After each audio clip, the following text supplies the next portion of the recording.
Hey, everybody, welcome to the HeroClix podcast. This is episode 5 of the podcast. Thank you all for listening or watching our last video. We did a little team building exercise toward the end, so there's actually something you guys can watch, obviously only on YouTube. And a quick shout out to our Patreon. If you are looking to support the channel, check out our Patreon. I'll put the link in our YouTube video.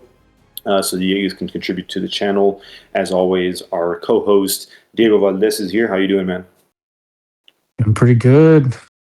Pretty good. How are you doing? I'm doing all right, man. I'm doing all right. We're recording on a Monday night, so just start the week. hmm But it's a long time coming. We've been wanting to have a honorable guest on the podcast, someone worthwhile, someone that is actually really close to our hearts. As of late, we are honored to have the myth, the legend, the icon, Simeon Bruce. How you doing, man? I'm doing good, guys. I'm doing good. I'm so honored to have that honorable mention. I don't think of myself as a legend. I think of myself as a just another guy that retired and occasionally comes back. I'm glad you brought that up, man, because I feel like you almost kind of play the role of Owatu, the Watcher, in the Oh sense yeah, in the sense that like you're always there, man. Like you may not be like chiming in, whether in the Facebook groups or at big events or what have you, but you're essential to kind of just visualize everything that's going on in the community, in the play state, in game state, or rather, what's coming out, what's new. You're always there, man. So I think you kind of that's kind of your role in HeroClix.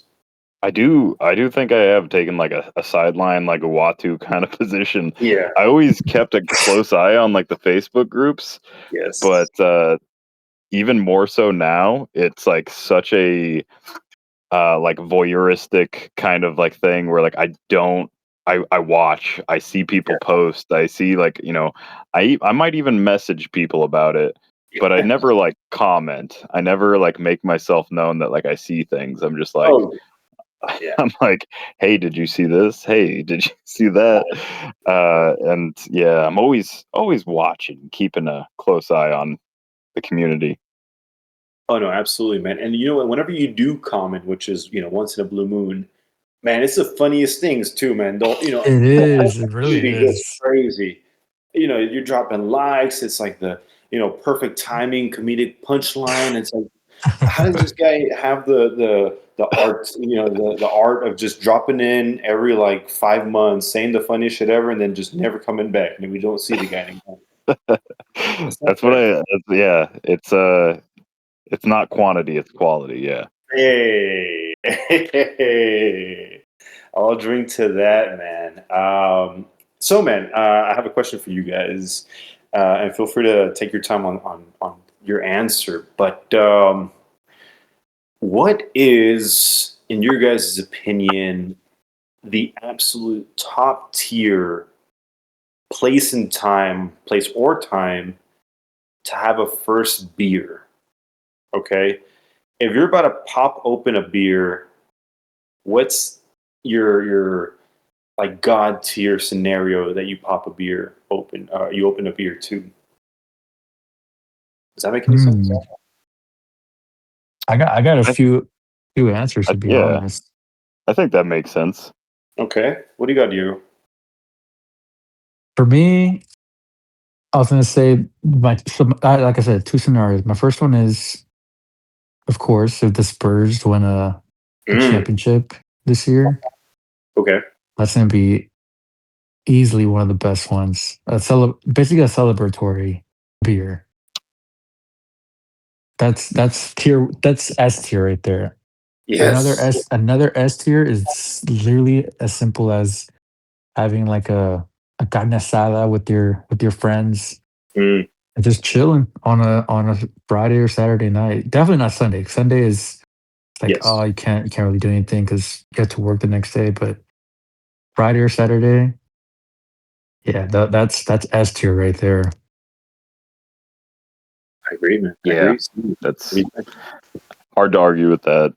For me, man, it's hard to beat like because Omaha just got its first like 85-degree day. We're approaching summer. I'm gonna have to start mowing the yard soon. It's really hard to beat like end of the like evening mowing the yard. Like 4 or 5 p.m. Yard's finished. Everything's done for the day. Especially if it's like a Corona or like something real light and crisp. Mm-hmm. That always hits the spot. It's always nice to like you got like sweat on your brow and there's sweat on like the bottle. That's always a lovely time. I'm salivating, dude. Yeah. No, I'm thinking, and I agree with all of those answers. Those are really good. I'm thinking that kind of Friday after work, you sit down on the couch, and there's something like nice about not having any plans on a Friday night, where you're like, hey, you know what? I could do whatever I want right now, and you just sit down on your couch, you pop open, TV or Xbox or PlayStation, and you pop that beer open, man. And that's oof, man. Mm-hmm. Saying this on a Friday, I'm sorry, on a Monday makes me want to kind of cry that we're not there yet. But, dude, that, and then my second one was I got something right here, but I hope I don't get what's it called, like audio banned or whatever for playing a song. But dude, this song, and then pop in open a beer. Oh shit!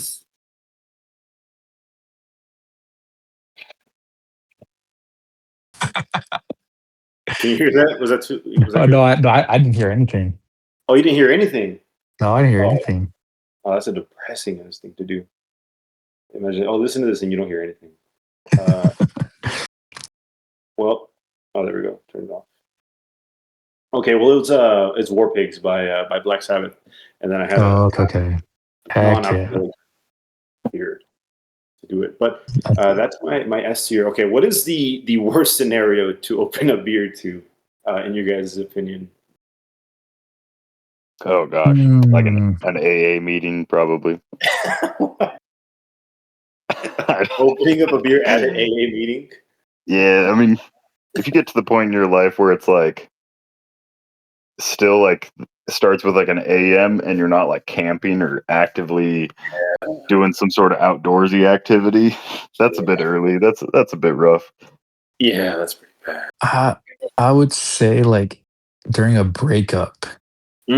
like if like your girl takes you out, she's like, oh, we need to talk. I'm like, wait, hold on, let me get a beer really quick first. And then she just breaks it to you like, oh, she wants to break up. It's like, oh, this is the worst beer ever. Like, I'll never want to drink that beer ever again. Yeah, fuck that Modelo, dude. I'll never have a Modelo again. Yeah, I think for me is after you get fired. I've never been fired, but I can imagine getting fired, and then your friends inviting you to go out, and you can't say no, and you pop open that beer. Yeah, this one today sucks. Yeah, I probably shouldn't have done the bad beer first, and then the good one, so we don't end on a bad note. But yeah, True. yeah. Simeon, are you still playing right now, man? Would you play at all often? Yeah. It's been a couple months since I've been able to get into my local venue, which sucks because it means I missed out on Strange. I hit the Strange Tales pre-release, and then that was just the last time I was able to get to my venue. But other than that, I've been building. I love seeing what they're doing for like the weekly builds, and I'll build something even if I have like stuff come up and can't make it. It's always like fun because they do a lot of like 500 point golden age, which just allows for a lot of shenanigan kind of room. And it also allows you to like, if you've got like, a chase theme from the newest set, that almost always like can be fit into like a 500 point build. So yeah, that's true. Yeah. Does Golden have any restrictions like Silver as far as you can only have so much modern on your team? Golden is just like unofficial completely right now. Like so, like Bronze has like some like rules. Majestics like did a Bronze League for a long time, but Golden is like the wild west where the only things that are like actually banned in Golden are things like I guess per Degaton now because he's banned in all formats, but Yeah, there's very few things that WizKids is just like straight up like banned. Yeah. And so like if you have a venue that's just openly like Golden Age and does not care, you can play like the old D20 Felix Faust. You're a Yeah, terrible person, but I you was can about do to it. ask that, yeah. Man, I need to see how that character works. I've never seen it. I've just heard crazy things about it. I've never had to play against him, but Rainbow Comics in Sioux Falls, South Dakota. That's Lucas's venue, formerly Calder and Ian's like main venue. Like Mhm. Alex Mater, he like national champ. He like grew up in that venue. There's a lot of like good players that like honed their skills in that venue, and when they do all out Golden Age, they allow like some of that stuff. Like I don't think they do it all the time, but unless they specify, like you're pretty sure to see like a zombie team base or a Felix Faust. Oh yeah, those zombies. That's right. That's right. I forget about those guys. I think one time Calder recorded a live stream or just a video, and I remember watching that a couple of years ago, and I had no idea what was going on because I'd never seen those figures. But yeah, they look cool. They look like the whole team bases. They do look cool. Damn.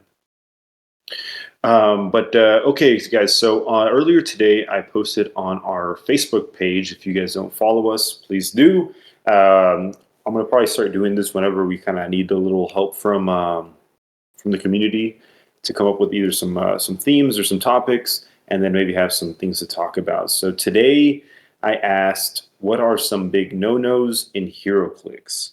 And we got a lot of comments. So we're going to go one by one, talking about what each person commented, and then we'll have our own thoughts. Maybe we disagree with them, or we super agree and we actually add more to it. So we're going to go through these and keep an eye out for future topics that we may post. So Leo Azenita said, when your opponent says your turn, but then after a minute, the opponent will ask or can reposition the figures he or she just moved specifically in big event. So basically saying, hey, my turn's over, and then say, hey, you know what? Just kidding. One more, sidestep, one more perplex, and that may throw you off. What do you guys think about that? For me, like I don't want to be like a getcha person. So like as long as no dice have been rolled and I pass turn or they pass turn and like, oh, I forgot to perplex. I'm like, yeah, it's fine. You can go ahead do it. As long as I didn't roll like leadership or willpower or anything, then it's fine by me.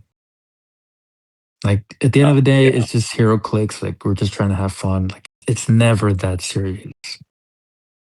Yeah, So I agree. It's entirely circumstance where it's like most of the time I'm gonna let you take back like 90% of stuff. Like I played back in like the ID card era, and I'd let people take back like ID call-ins and stuff like that. Because they'd call someone in, go to do something, and be like, I don't have the range. You mind if I swap to like this character instead? And it's like points are scored and stuff, but I'm like, it's like, it's essentially it's all friendly. It changes when you get to like the top cut of like worlds or like nationals or something. I've never been in that situation. I've never been at like a top cut outside of like team sealed for like worlds. But I think if someone's like, oh, I would have perplexed up like defense, and you like look at their side of the map and it's like that's the only person they could have perplexed up defense on, or like that's the only one it would have made sense. Yeah. Doesn't bother me. Like, yeah, like of course you like that's what you would have done. It's a long game. Like I wrestled in middle school and high school, and wrestling matches feel like they take forever. They're just shortest thing in the world, but they feel like they take forever. They're exhausting. And HeroClix is similar. It's just mentally exhausting. Right. So like, yeah, if someone slips up here or there, I don't think it's that bad to like, you don't want to pull the rug on them. You want to like rewind the clock just a little for them. Absolutely. Yeah, my that's biggest fair. That's thing. fair. think one of my biggest problems, and I guess I've never really seen you play Simeon, so I don't know if this is how you play as well or not. I know Diego isn't.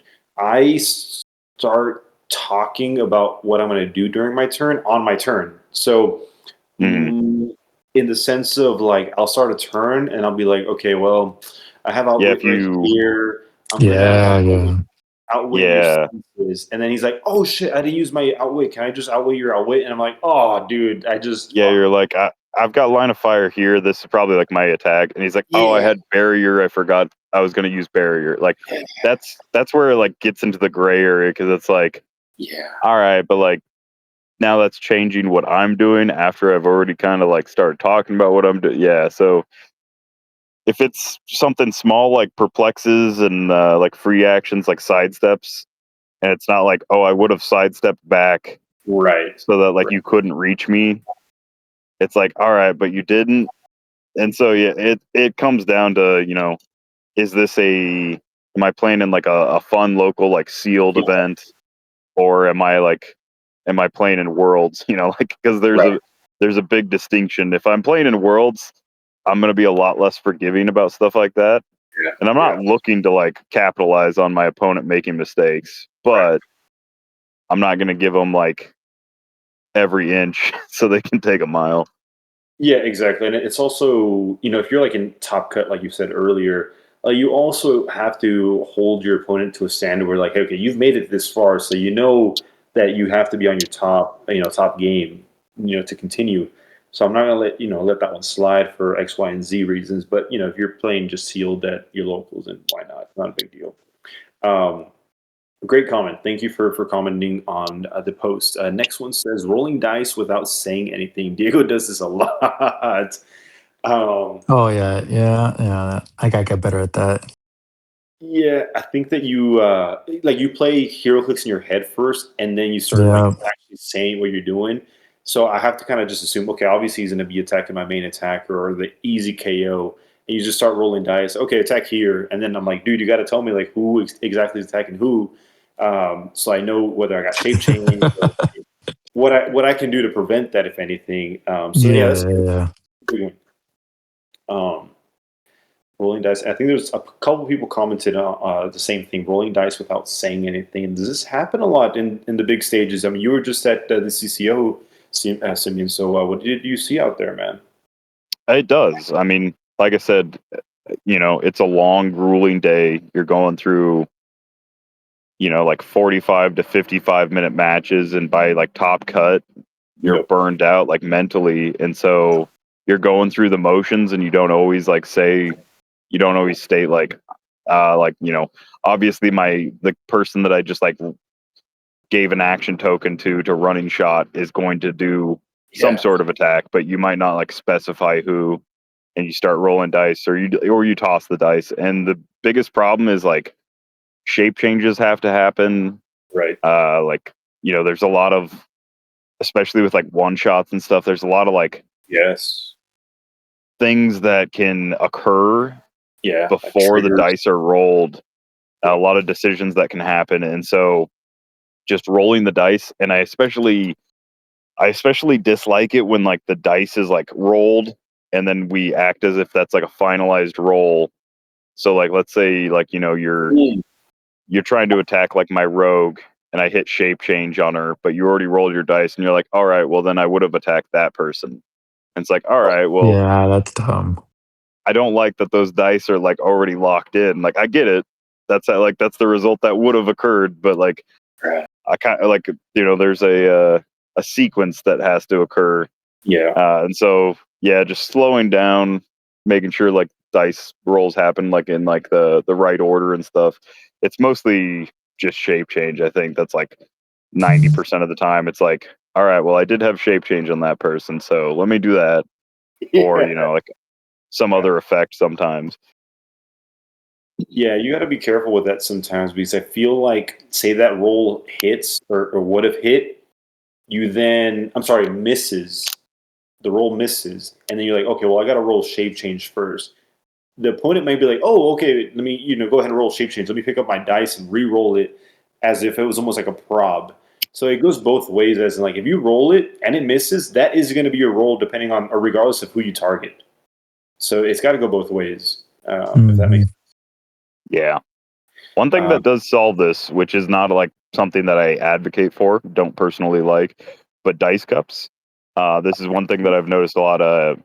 I believe Isaac Arnold-Berkovitz uses dice cups, and he'll often roll and like put the dice cup down, but before he reveals the dice, they'll like discuss like what is like occurring and stuff. Like he's very good at declaring who he's attacking and everything like that. But like before he even reveals the dice, like they'll discuss a lot of stuff sometimes. So if you ever see a game with him or anyone using a dice cup, that's a again, I don't personally use dice cups. I don't like them, but it does kind of like, put that air of mystery back into like the roll. So like if someone did hit shape change, I don't feel as bad as if like the dice roll is revealed after the shape change. Yeah, watching him play is kind of the main reason why I started using a dice cup, or one of the reasons why. It also just avoids like I had a situation the first time I went to Florida where I rolled some dice with Ghost Rider, and I declared that I wanted to do it penetrating.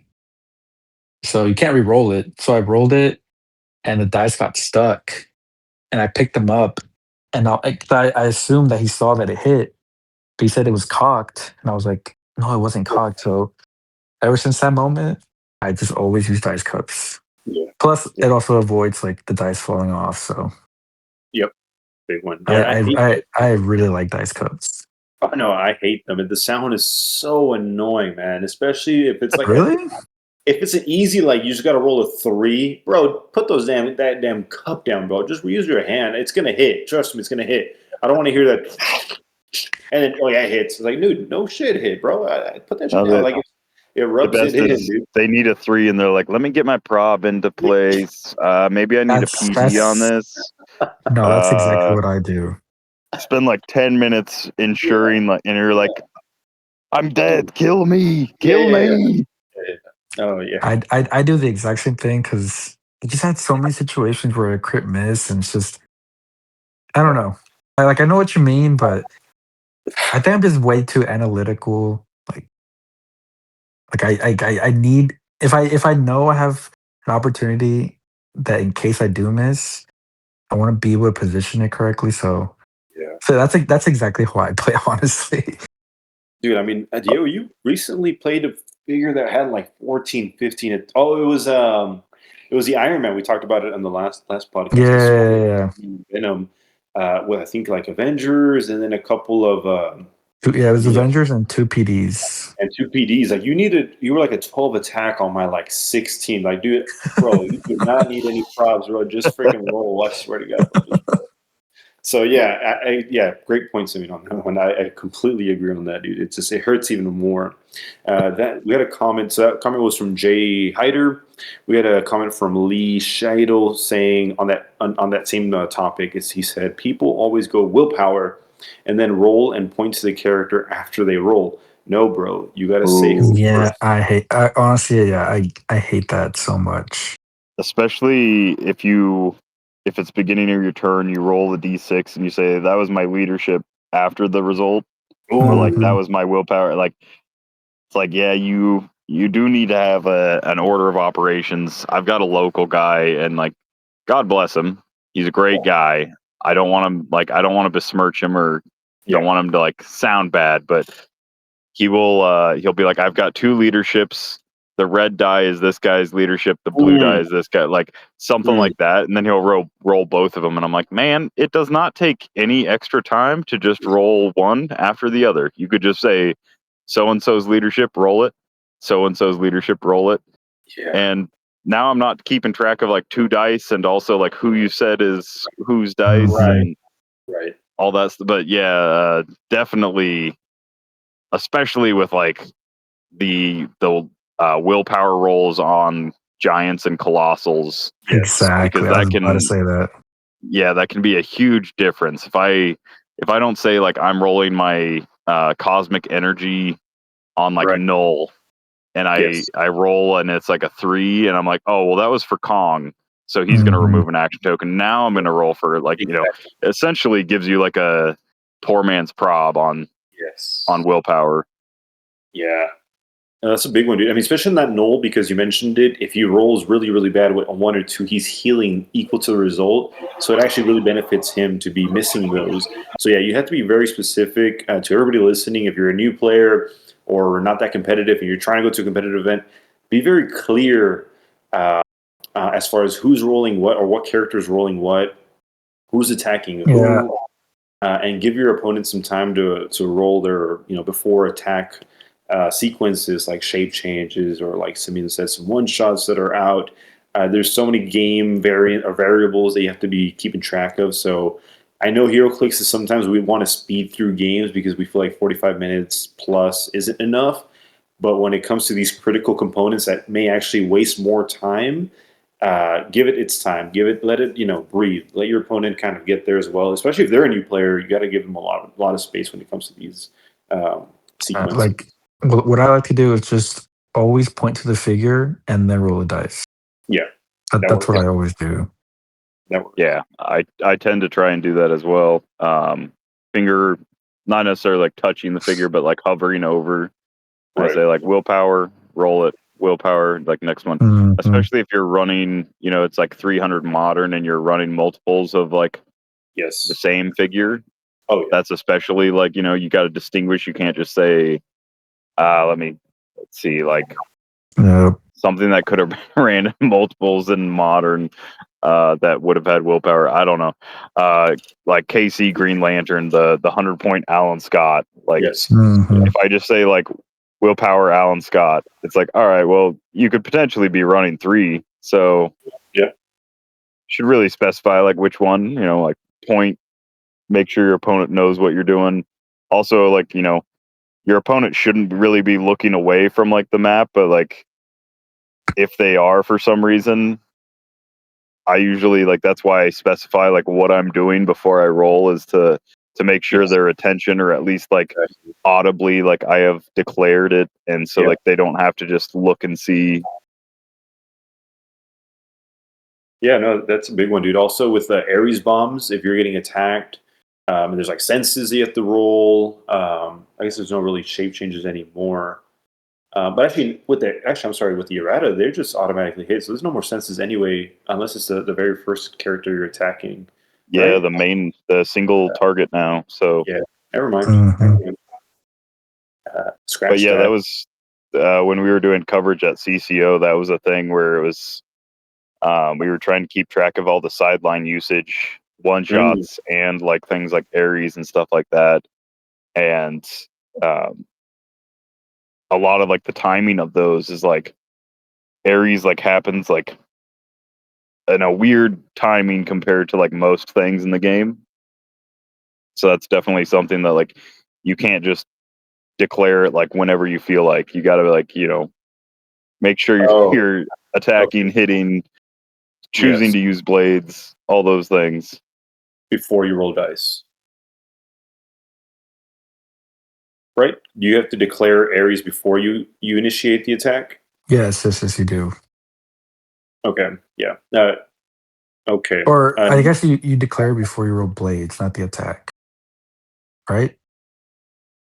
I guess this is a big one. We should probably read it. Let me see. I was gonna say I think so. I think it's before you roll blades, but again, that's why like in the middle of a match when all this stuff's going on. Oh, okay. Well, I don't know what it was before the errata. The errata is now on HC units, but yes, this one says once per game when a friendly character uses blades before rolling, they may choose that after resolutions they deal each adjacent opposing character other than the target damage equal to half of the result. So now, yeah, this is at least the way I read it here. It's after you've hit the character, but before you roll blades. Right. Yeah. Yep. Right. So yeah, that's one of those things where like let's say I hit, I'm intending to Ares, but I don't say that. I roll my blades. It's not the result I want, and so I just never declare it. Like that's one of those things where it's like you almost have to, like as as a proactive player, you almost have to like ask your opponent, like if they have Ares on the sideline and they've hit, and they say like I'm gonna roll blades, you have to be like, are you using Ares for this? Because like certain things, timing is integral to HeroClix, and it's one of the hardest things. And it's I don't even want it to sound like gotcha moments or anything. I don't think it's like angle shooting or anything. I just genuinely think there's so much to like remember, especially when it comes to like timing. Both sides just forget. Yep. And as you said earlier, some of these clicks days are long, long days, especially for big tournaments. This is why whenever I have these big events, I really, really prioritize having small teams, man. For this same reason that it's a lot harder for me to forget a lot of these triggers that when they happen. I don't think I could ever play really like a swarm team, or maybe like I guess the best example is like the Sinister Syndicate chases. There's so many variables that each of them have going. Like, oh, this one gives you like Voltrebly gives you like ESD, and then Mysterio gives all of them stealth, and then the new Venom one gives all of them plasticity and shapeshift. I think there's just so many things going on with the team that as soon as you lose one, you may still think that you have the shape change from Venom even after he's KO'd, but then you're like, oh wait, he's been KO'd like 2 turns already. I don't have shape change anymore. So for new players, I highly recommend just kind of like not even one-man arming, but rather just like minimize your team to 4 to 5 figures and just essential sideline. And I think you'll do a lot better than even if you had a really, really good swarm team where you might be forgetting some triggers. Definitely. So thought. David Clement said metal dice, and I don't know what pockmark maps are. Is that just paper? Yeah, I think he's talking about like when you have a paper map and you have metal dice, especially ones without rounded corners. The corner edges of metal dice will put little like pits in like paper maps. It's not as common now in like the tournament scene because we have a lot of neoprene maps, and I think as far as I've seen, very few metal dice outside of like states and like local events. But there was definitely a time where like it wouldn't be uncommon for someone to ask someone to swap their dice because they didn't want metal dice on their, $50 paper map. Like, like Star Trek Underground was not a cheap map when it was still modern legal. What was it? Star Trek Caverns or something? I don't know. But yeah, metal dice, they won't like punch a hole directly through it, but little crater. They'll come close. Yeah, they'll put like little marks and stuff in it. Yeah. You won't get your CGC 10 rating out of your map after the end of it. Yeah, and remember those maps that would come in the, what were they called? The starter sets. They were like cardboard. Oh, the I remember those. Yeah. The like build a map kind of things where you had to like put them in a certain order.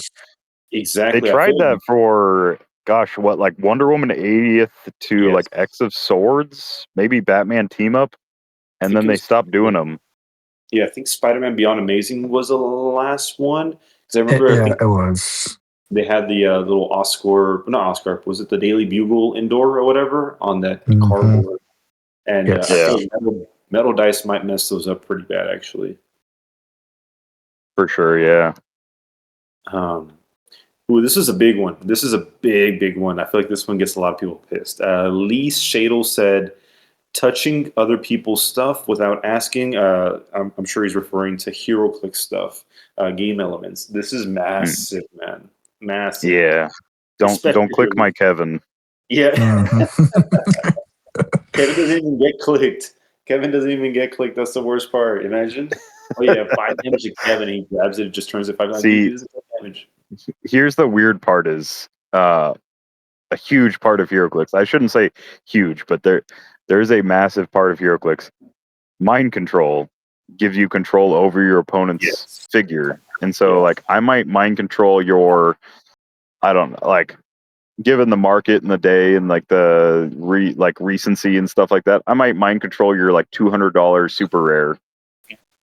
Do I then have to like ask your permission to like move it to where I want to go? Or am I allowed to like, because I've never been in this situation, but I have always thought like, man, like that's kind of awkward. Like I wouldn't just especially if it's like a big tournament. Maybe it's like my first tournament. I don't know people. And then all of a sudden they start grabbing my like, $200 bill that's sitting on the table essentially. Mhm. That's one of those things where, and a lot of these figures can be pretty fragile. So that's like another situation where it's like, Ultra Chase Superman's not getting played competitively.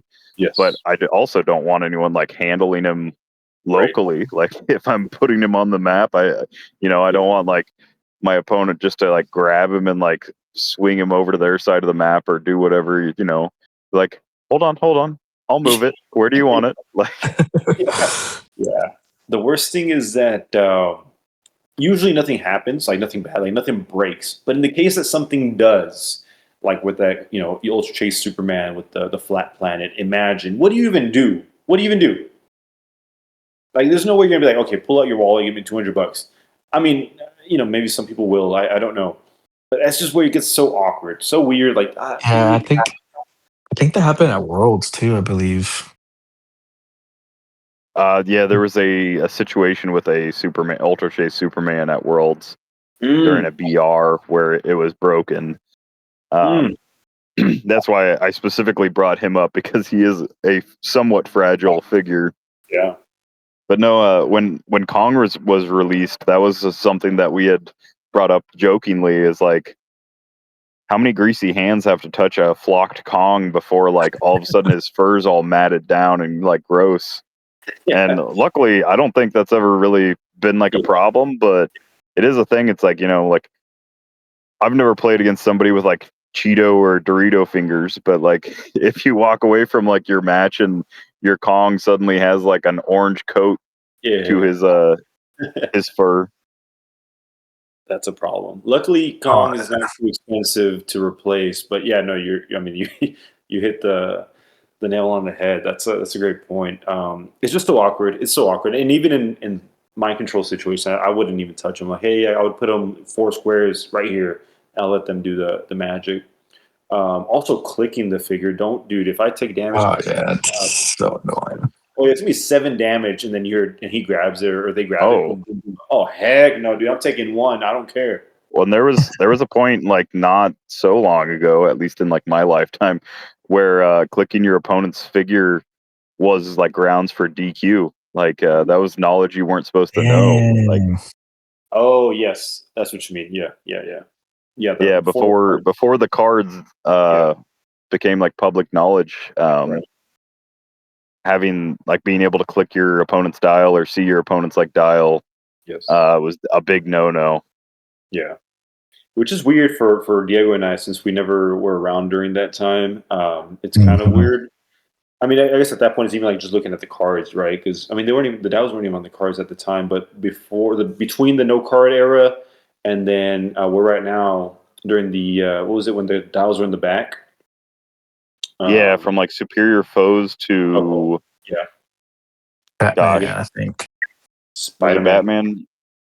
Yeah, because I think Spider-Man was the first set that Right. That did the that dials was on the different. Yep. yeah. Yeah, which is why I believe that's like the Silver Age range. That's right. That's my opinion. They've never explicitly said it, but I believe it's because dials are on the cards, Yeah, that makes sense. and that was the Superior Foes was the first set with like the dial on like the back, so it was Right. still hidden. But Yes. And at that time, whenever that set came out, it was okay to ask your opponent to see the cards. no. Originally, WizKids had said like they had explicitly stated that it was going to be like a thing, and the community backlash was so bad that they went back against it, and they said, all right, like Oh, dials are still hidden. wow. That's why they're on the back of the cards, blah blah blah.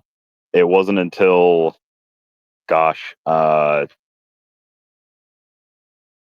not it was before Wonder Woman 80th. I want to say, maybe not, maybe it was Wonder Woman 80th, but it wasn't until one of the more recent like rules changes where they said like, if there's like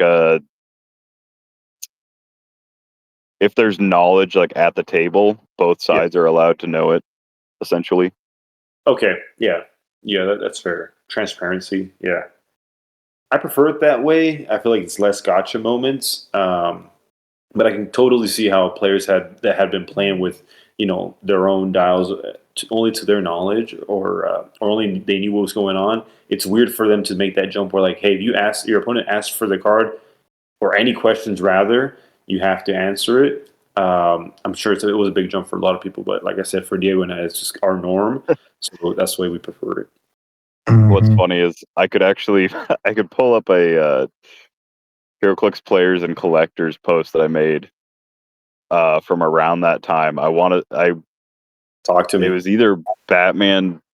It wasn't Batman Team Up. It would have been like Justice League Unlimited, it was like somewhere around that range. Maybe Wonder Woman. Whenever they made that decision to like let you start looking at the back of the dial, or the back of Yeah, the card, um, I posted it was a joke post. It was for laughs, but I purchased a rat trap and I put a plastic like top loader, like super glued it to like the part of the rat trap. So I was like, special like HeroClix card protectors now available. So essentially, like if your opponent tried to like grab the card to look at it, it would snap their finger, kind of thing.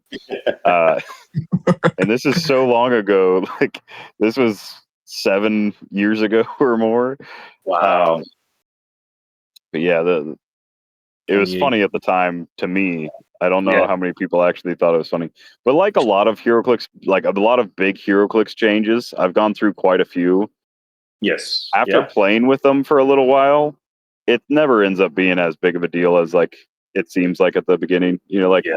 getting rid of pushing damage and Yeah. like the change to close combat expert and range combat expert like seemed like massive at the time, and I was like really against them, really rallied against them. And Yeah. then after playing with it for a little while, it's like this is just kind of better. It's just, Yeah. and you just get used to it. Even if it's not better, it's just like you get used to it and it's not so bad. Exactly. Diego, do you know what our biggest change in gameplay has been since we started playing? Mm, I mean, other than small maps, I guess. I was gonna But say the one that comes to my mind is Theme Team Prob. oh Mm. yeah, that's a big one. That Yeah, one, it's huge. I coincide with Simeon in the sense that, like, when it happened, I was like, oh heck no! Like, Theme is dead. No one's gonna play Theme anymore. Like, what's the point of playing Theme? And then now it's like, damn, that was a little OP. That was a little OP to have Oh three yeah. probs map And wide. like, Just play against what is it, Crime Syndicate, or um is it Ultimates? Did Ultimates change to be yes, that?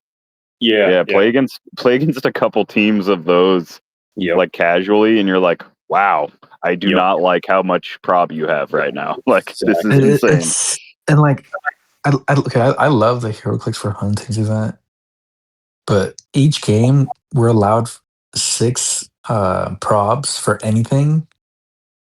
I mean, obviously you have to pay like I think $1 per prob. Right. But man, it's so annoying. Like I remember I had an Alpha Strike, Yep.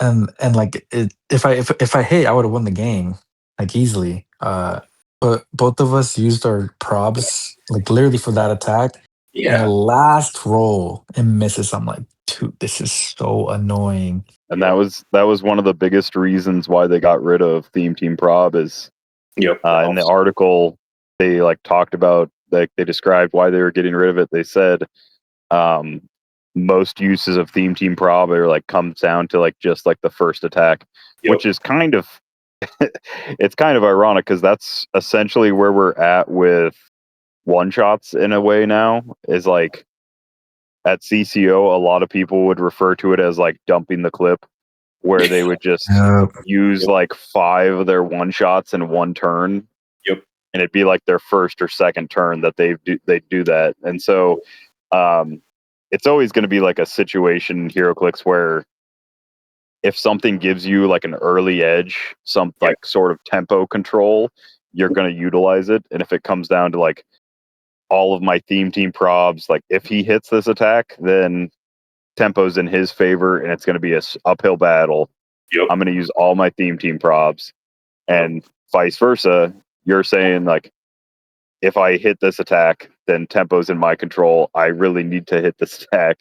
I mean, that's how I always played. I always played just not necessarily alpha strikes, but like drop off, alpha strike, Yep. Mhm.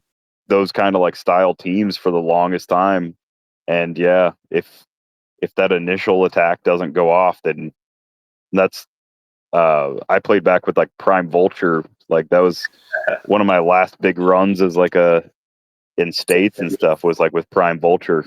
And it was like nothing could stop him unless he just initially rolled bad.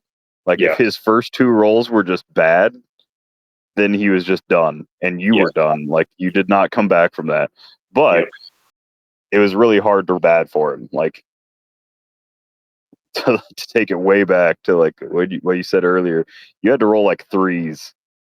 So like Yeah. it was like if I rolled like crit miss to crit miss, then Yeah. I was like, okay, game's over. But like the dice gods decided that. Yeah, exactly. But if that Mhm. pops off for you in your favor, your opponents, for the most part, should be crippled. I don't remember, or I don't really know what Prime Vulture does, and no need to go into it just because he's Yeah. like mega He can't banned. do it anymore. That's all Yeah, we gotta say. He can't do it anymore. yeah. The rules have changed. But yeah, I think I guess we got to give props to WizKids in the sense that whenever they make these big changes, the ones that we've just mentioned, it like we said at the start it doesn't feel that great, it doesn't feel normal, but eventually we kind of like adjust and we're like, hey, you know what, it's a little bit more of a dice game as opposed to like, hey, you know what, like you said, dumping the clip or just or small maps as well. You know, the big maps changed into small was also like, okay, games are gonna be faster, which I was always in favor for, but then the Mhm. alpha strike kind of became a thing, and so they killed the theme team pros. They got rid of the porters. What else was happening? The stop signs were gone. So like I don't know. It just takes time. Give them some credit. Give them some space to also analyze games, which is why posting gameplays is big. Or for all the channels that go to these big events like Dial H and Simeon, whenever they record and live stream these matches, this is all information for the play testers and WizKids to kind of analyze and gather data as far as what changes should be made in HeroClix. So give them some time, give them some space to learn. Next up, we got Antonio Clark. He says colluding with your opponent to get wins/points. That's the biggest no-no to me and should be for everyone else. TBH. I know that there was some, I guess, Yeah, drama. this is a recent reaction. Yeah, and it's also nothing new. It's happened before with other players at other big events. Not naming any names, but I don't feel like anybody likes this at all. It never works out for anybody but the two players that um, Mhm. participate in this. And I think the biggest thing, and I don't have a lot to say about this. I'll let you guys take the lead on this topic if you guys have something to say. But what I will say about it is that I feel like it's a big insult to the players that you beat. That the players colluding. It's a big insult to the players that they had to play to get to that position because it's like, hey, you beat me fair and Yeah. square, but now in that position you're at, and top 8, top 4, what have you, you're deciding to just. I guess you can't do it in top 8 or top 4. It would have to be like in the before cut, where you're just automatically going into the next cut or top cut. It's a big insult to them because they really played their heart out, and then that you and your opponent are going to make it, and you guys are friends, buddy buddy, and you guys just kind of work it out to where you guys don't have to play, or it works out in favor for someone else instead of like just quitting 300-0 forfeiting. You're doing some sort of like point adjusting that benefits one way or another. So I think it's just a big insult to everybody else that you played to get to that position. But what do you guys think? Yeah, I agree. Yeah, I wholeheartedly agree. The year at Worlds that this happened, Spencer was running a. You guys might not remember, but Spencer White was running So the mission points. a mission point team. Yeah, and depending on how Swiss rolled, there was really only maybe one or two teams in Top Cut that were like Mm, real bad matchups for him, yeah. and because of it, Mhm. it put like him at like the very worst, like gave him like the very worst matchup and top cut, and so he got top 32 that year. Like he didn't go on to top 16. Right. And that was heartbreaking for me personally because I loved mission point teams, and although what he was running was like very broken, it was also just like that was the closest that mission point teams ever came to actually winning anything. So that was like just like, you know, like it was awesome to see him like go to like where he did, and then it was heartbreaking because like had things not panned out the way they had, we could have had a completely different worlds that year. Like could have been a completely different ending. Everything. And it's just it's a situation where if you come down to in Swiss where it's like, well, we're both guaranteed to get in, let's just like play it out in a way where like we both get like maximum points, or you know, like it's like, no, it's like you guys can either play and like you can just go like half-heartedly, you don't have to like show your opponent all your tricks or whatever, but you still have to play, you still have to like score points and like log them normally.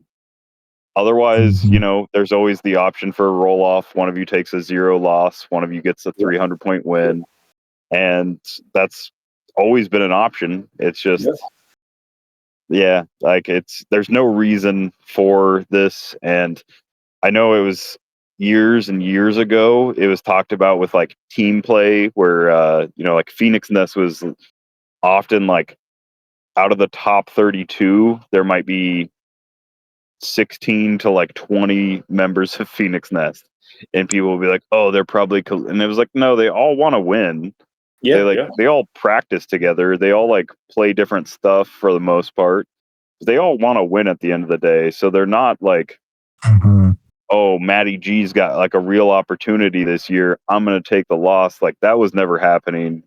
But that was like, it's always been kind of like a contention with a team based game where like, you know, you can have team members that you practice with, travel with, etc.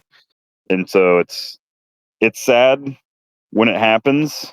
Luckily, to my knowledge, like in my 10 years of competitive like play and like watching competitive play, it's a very rare thing to happen in like tournament settings. Oh no, absolutely. I mean, you got to respect those teams like Phoenix Nest. I'm sure whenever they sit across the table from each other, you know, they're going to have a fair game, but it's, you know, they're not going to hold back. They're not going to hold back. Clickstoff's another one where like I don't know how many times Dan and like somebody like from Clickstoff have like played round one. But like it seems like it's like all too often you travel with people and then you end up playing against them round one.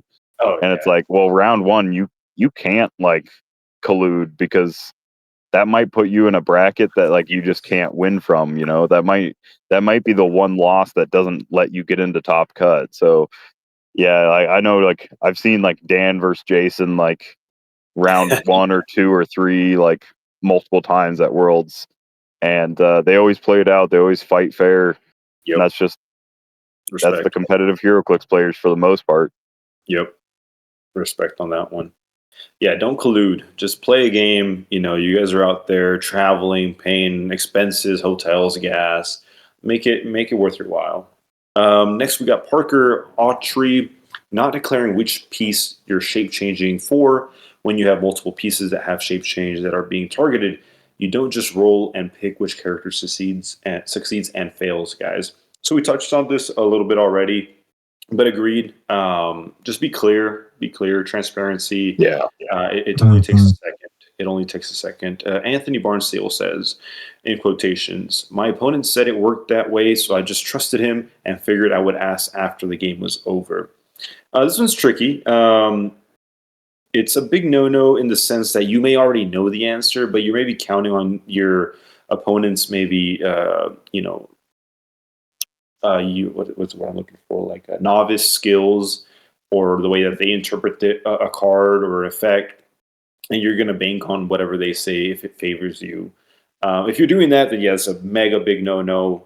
Be clear. If you know how a figure works and it's against your your game, then be fair in that sense. Don't count on the little knowledge your opponent may have on a figure. Obviously, a figure for the most part, how it plays better than your opponent, unless your opponent's also playing it. So be fair and don't like Ares Bomb. Oh, I didn't know there was an errata. If it favors you, so Yeah. because obviously the erratas are only online. So if your opponent doesn't know what HC units is, or it doesn't have HC realms or wherever they post their erratas, let them know because it's not on the card, obviously. So that's like 100% agree. Like, this is one of my biggest pet peeves, and I don't see it very often. So thankfully, glad like this community doesn't have a lot of people that do this kind of thing. But the appeal to authority, where it's like, for better or worse, content creators, people that like often are at like the top tables of like tournaments. So like if I'm playing against Isaac Arnold Bergovitz, not to like say that he would do this, but if I'm playing against him and he says like, no, that's how Tri-Sentinel works, I'm just going to assume that's correct because he's probably one of the most experienced players with that figure, like whatever figure it is he's playing, but on the flip side, like back when we were doing online play, there are clips of like people doing online play where they would say like, no, this is how that works. And for better or worse, like the opponent didn't call a judge. They were just like, oh, okay. They just trusted whoever it was that said it. So like, it's like, oh, like, no, Mangog, Mangog only targets like the characters that attacked. He doesn't target like adjacent characters or like whatever, situation it was. And it's always just best if you have like even an inkling of like you might be right, just call the judge. Like if you're at a tournament and they have judges, even if you're just at like a local situation, like, and the judge could be wrong. Like it could be a situation where you call the judge over, the judge rules it incorrectly. Yeah. But at the end of the day, like that's the best that you can do, and you always got to advocate for yourself. So if you feel like, hey, like I think it works this way, and your opponent's like, no, it doesn't, just call a judge. Like, don't put it down because you're either putting it on your opponent to be right or yourself to be right, and there's no reason in like forcing one of you to be the bad guy in that situation where you could just get an impartial third party to declare like the situation. So always call a judge. Yeah, just blame it on Aaron Morgan. He'll take the fall for it. It's all. And if he says that Vange Whedon doesn't die when you in-cap her, then you call another judge. And just call Mr. Wizkid. Yeah, at that point. This is a good one. Logan Johnson said, "Don't come to a tournament naked." Thoughts? Probably just good advice for most things in life. Yeah, that's a good point. Just for the job that you want. Because if you come to an event naked, it's an intimidation factor, but it doesn't get you very far, I think. I mean, you could like do the loincloth and like Spartacus blood and sand kind of thing. Okay. Or you could do the Adam Friedman where you're just wearing like a bathrobe. Yeah. We want you to be comfortable, but I don't know how comfortable, and I think that might just cross the line of how comfortable you can be for an event. And actually, the biggest, jokes aside, there are a lot of youngsters that come to these big events, so definitely don't want to do that. That is true. That's where it becomes more than illegal, but very good call there. Very sinful. So yeah, even if it's adults, don't do it. But yeah, jokes aside, this is a big no-no. Good point, Logan. We got a comment on that same post that said, "God, it was just one time. You need to learn to let that go." I said I was sorry. Yep. At least he apologized. That same commenter, Larry Arrojo, said, "Not reading the venue. Bring an ROC team to more laid-back venue." Oh, okay. I think that's just overplaying like a gotcha a situation where you're like over prepared for like the room. Yes. Yes. You know, Yes. they say we're playing 400 modern, and what they really mean is like we're playing 400 casual, but they Yes. don't specify that. And you show up with, you know, Mhm. Beetlejuice and 300 other points of modern. Yeah. Yeah. It's just not fun for anyone. Diego knows a lot about this one. Diego is known as to our locals kind of like the sweaty The, player, the meta uh, man. the meta man. And so, you know, this is also like a big debate. I'm sure with a lot of people in some cases, in the sense that, hey, you know, I just pulled who's like a good, really good example, like who's a good chase, like Null, I guess. I just pulled the Null. Like I have the right to play him. You know, I pulled him, or maybe I just bought him for $250 or whatever he's going for. Yeah, you have the right to play him, but I mean, come on, man. You know, big Uh, events happen all the time. Regardless of where you're at, you have to drive a little bit, but for the most part, it's accessible to a lot of players here in the States, where, you know, once every 2 or 3 months there's a big event that you can attend to, and that's where you can, you know, stretch out, or also just, you know, contact your venue like, hey, I want to practice for a big event coming, can we just set up something a little bit more competitive, so that I don't just like wipe the floor with everybody, with everybody's team. So you can also do that. So there's ways to go about this. But yeah, if you're going to, like, I'm Yeah. sure some of these like golden events that Simeon was mentioning earlier. I've never been to any. There's no anything besides modern or silver, or yeah, modern or silver here in San Antonio. But I'm sure if you go to some of these like golden or bronze events, um, for the most part, I imagine they just kind of have fun with it. I mean, especially if it's like builds are like 500, 600 points. I don't know. You tell me, Simeon. Oh yeah. Like there's no expectation that somebody's gonna like use like the JCPD cruiser or like Krampus and capture Right. ability. Like it's possible. It technically is like on the table if they want to, but like we for a community we just don't expect it because that's not like our play style, and like everyone's fairly aware of that. Yeah. I will say like one of my most recent ones, and most recent like this is years ago obviously because I'll say here in a second, but the Avengers 60th chases, the Masters of Evil, Yes. um we were doing just like a 300 modern, like just like fun build, whatever. Okay. It had to be like a theme team. It was like the only thing.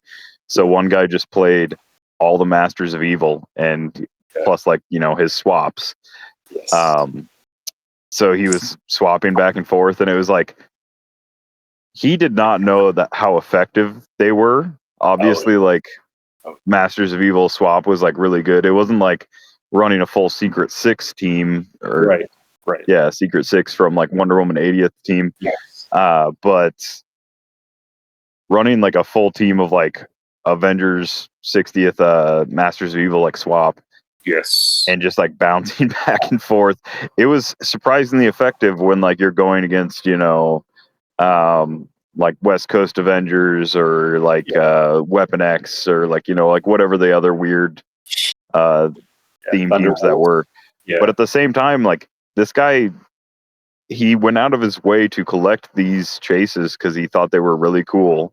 He wanted to play them, and I wasn't about to like sit there and bash him for playing stuff that he thought was cool and really Right. wanted to play. Because like at the end of the day, like if he doesn't take those to a table and he doesn't take those to like a tournament to play, then He's they're just going to be shelf pieces, and that exactly. sucks. Exactly. Was using Mephisto by chance? No, no. Okay. So Okay. luckily, yeah, it was mostly Kid Thanos and Ghost Goblin that wrecked me. The But poisons. yeah, like Kid Yep. Thanos just being highly mobile, and Yep. then Ghost Goblin just doing like crazy energy explosion stuff. Yep. But Yep. no, he wasn't doing like all the healing shenanigans and stuff, Right. luckily. But that's a great example, man. Like I said, if you pull those big guys, those big chases, you start buying them, especially start buying them. It's like, yeah, you want to play them, but there's a place and time for all of this. John Michael, a local, he says, tease people about doing something they're trying to do, but they can't. I'm guilty of this. Sorry, Cody. Another local. Yeah, fair enough. Fair enough. I'm Um, guilty of this too. Like it's my favorite. It's my favorite thing in the world to like tease Calder when he tries to like at one point, like charge, flurry, quake, and they'd be like, flurry doesn't work with quake anymore. You can't do that. And he'd be like, all right, then I'll just hit you for 4. And I'm like, all right, I guess. Like that's fine.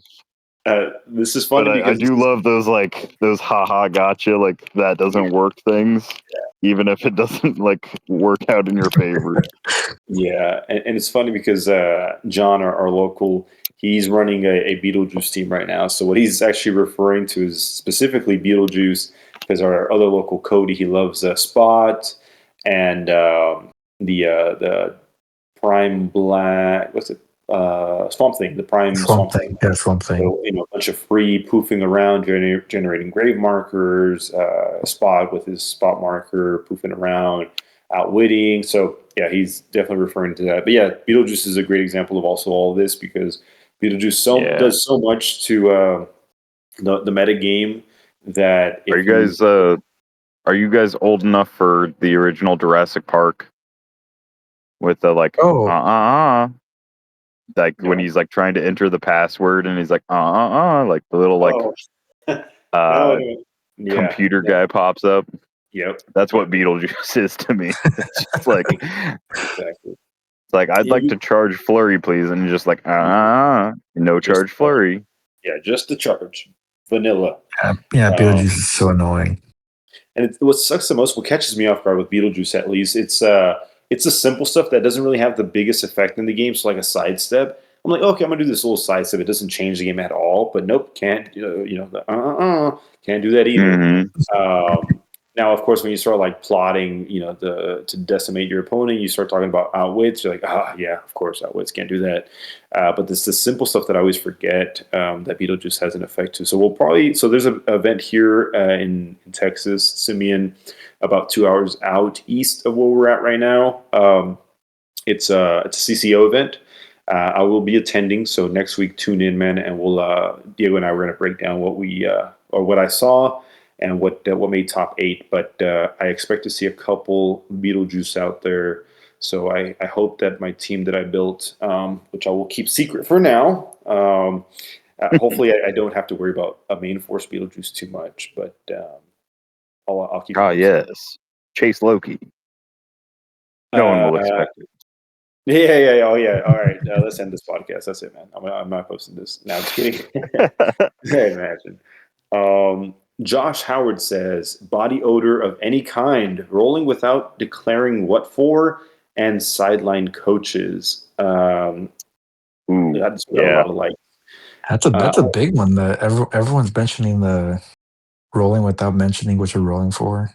It seems like everyone's been annoyed by that. Yeah, we polled everyone, and they all just really don't like how you play, Diego. That's what it came down to. We polled the whole United States. No, it is, and I think this comes down. I don't want to say it's like a purely casual thing, but like that's my main experience is casual play.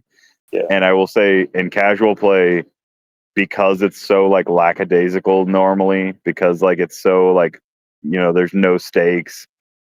It happens a lot, and it is incredibly frustrating. Even though there's no stakes, it's like I still want to play the game correctly.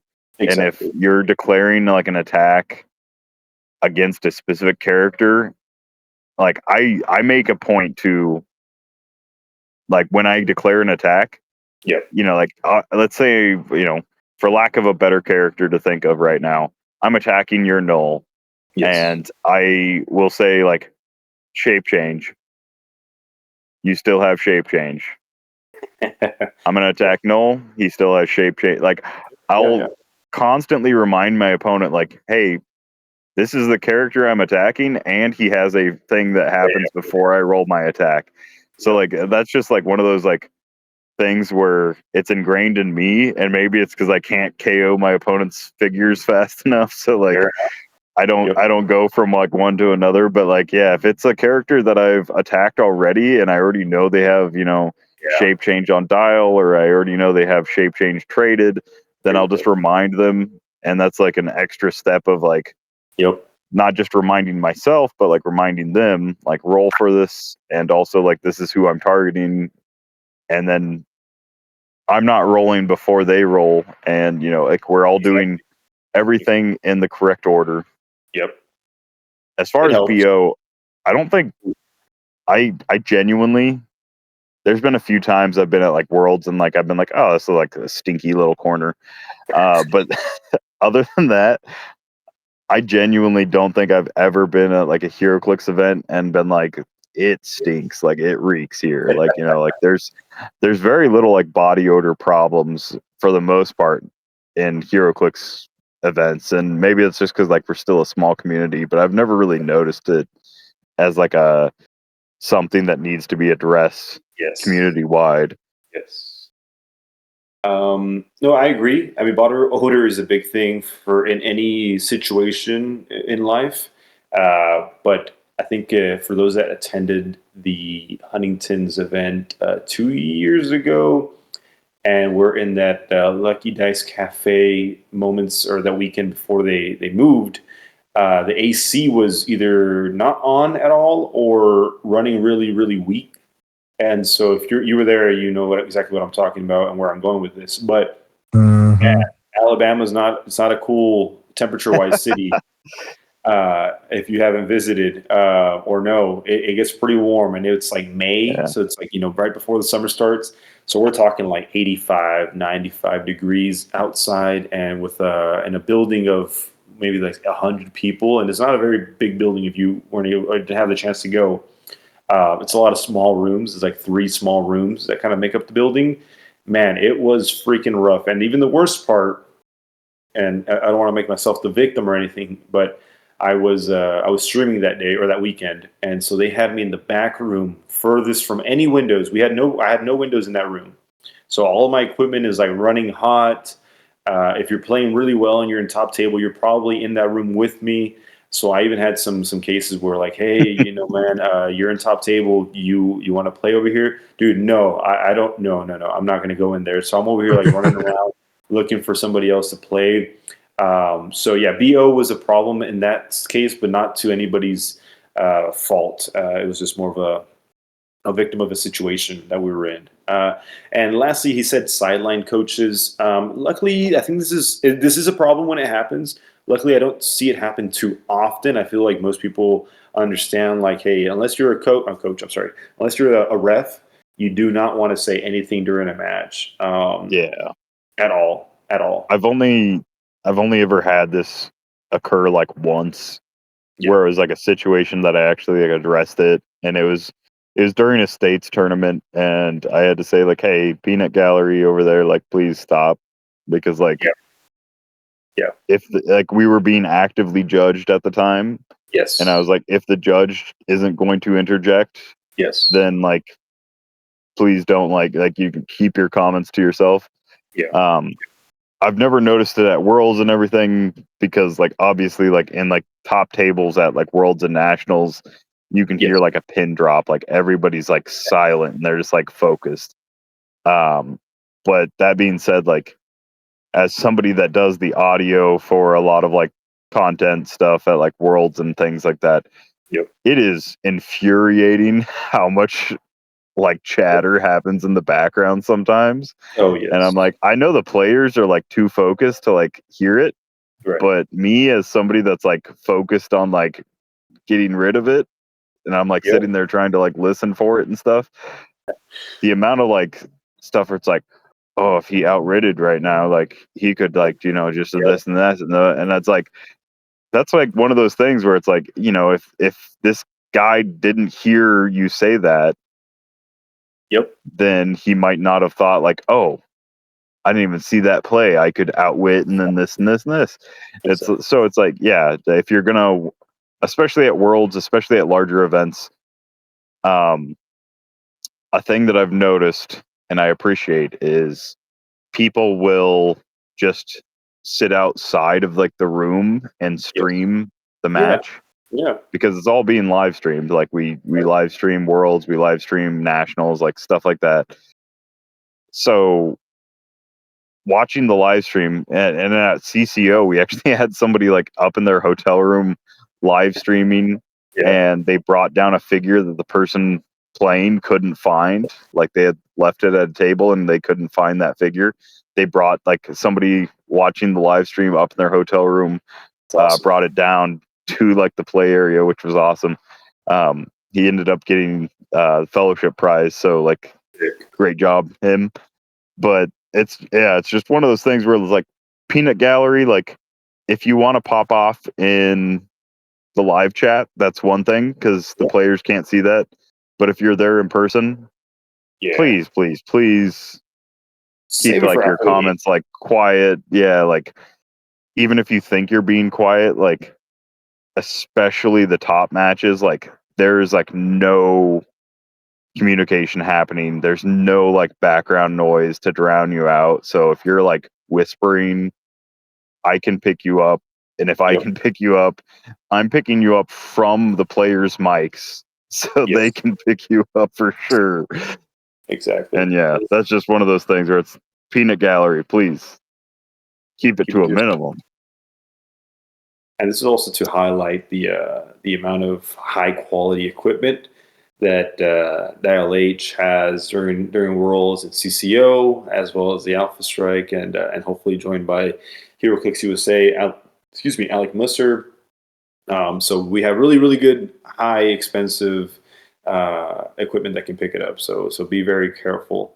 Rick Hoyola says, I tried not to have bad breath. Ate In and Out with extra onions last week. Luckily, someone had gum. Don't delay the game on purpose. In and Out, that's animal style. There you go. I'm not gonna say about In and Out.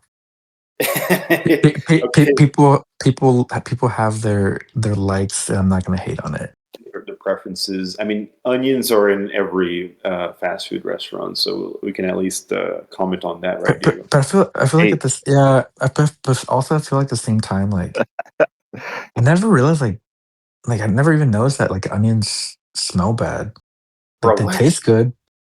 They don't smell bad. No, as far as I know. No, they smell like, they smell like onions. Yeah. Yeah, they smell like something natural and yeah, it smells, but it smells good though.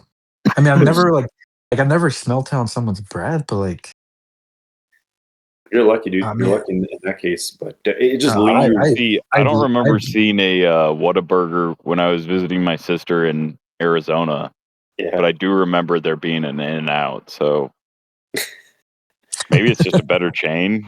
I don't. Yeah. I'm not sure. Nah. Yeah, I like this guy.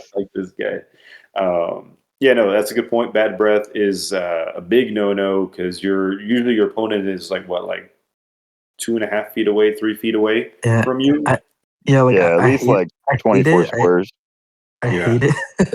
I hate it when like they're thinking and they go, okay, and it's like it goes right in your face, like, dude. It just exhales. Dang it, yeah. At that point, happens all the time. I'll forfeit, dude. I don't even care. Jay Patel says rolling dice and picking them up, saying they're cocked without checking. Yeah, this is big. This is a table prop type of scenario, basically. If you're not, that's exactly why I said I use dice cups now. That's right. That's what happened to me. Didn't want that to happen to me again. So this is something that I've like. It physically pains me, but I have like taken steps to be better about. Yes, and that is if the dice seems even a little cocked, if you will, I will like slow down like my process because normally, like I roll the attack and I'm like that misses or like that hits, whichever, and I'll just grab the dice. But if one of them is like even like for whatever reason slightly angled, slanted, I like make a point to like slow down, grab my other dice, see if it balances. And a lot of times my opponent's like, that's not cocked. Yeah. And I'm like, I know, but like we have protocols for this. Right. We gotta go through like, just like how we have an attack phase and everything else. Like we have a protocol for if dice are cocked, if everything's like right or wrong. Like we have to like slowly do everything correctly. Because otherwise, yeah, we all have to use dice cups, and no one wants to use dice cups. Only terrible people do that. Yeah. Heinous people. The thing with me and cocked dice is, dude, my heart rate sometimes is really high depending on where I'm at in a tournament. My hand's shaking, dude. I can't put my other Oh, die on. absolutely.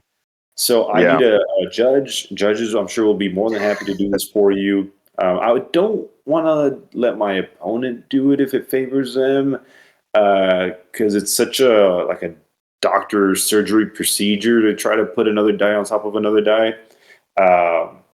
So I prefer to let someone that's outside of the game do it. Yeah, if you want someone with steady hands and you're at a large tournament, Anthony Barnesnibble That's right. he's a veterinarian, so he literally, I don't know what he actually does, but I will just say for a fact that he sews up animals. Like he performs surgery on hearts and stuff, so he has to have a steady hand. Like he has to be able to place that die really steady. So if you're at a tournament and he is a judge, you can hand wave all the other judges away. Like PJ, go away. Aaron, go away. I want Anthony. He needs to come check this dice. I need somebody with real steady hands. Yeah, I like them steady hands. I was gonna say I'm surprised you still get nervous tournaments. For me, it was like that at first, but now it's kind of like. Here's a question. Yeah. In a similar vein for you guys, do you guys play against anyone that plays with dice towers?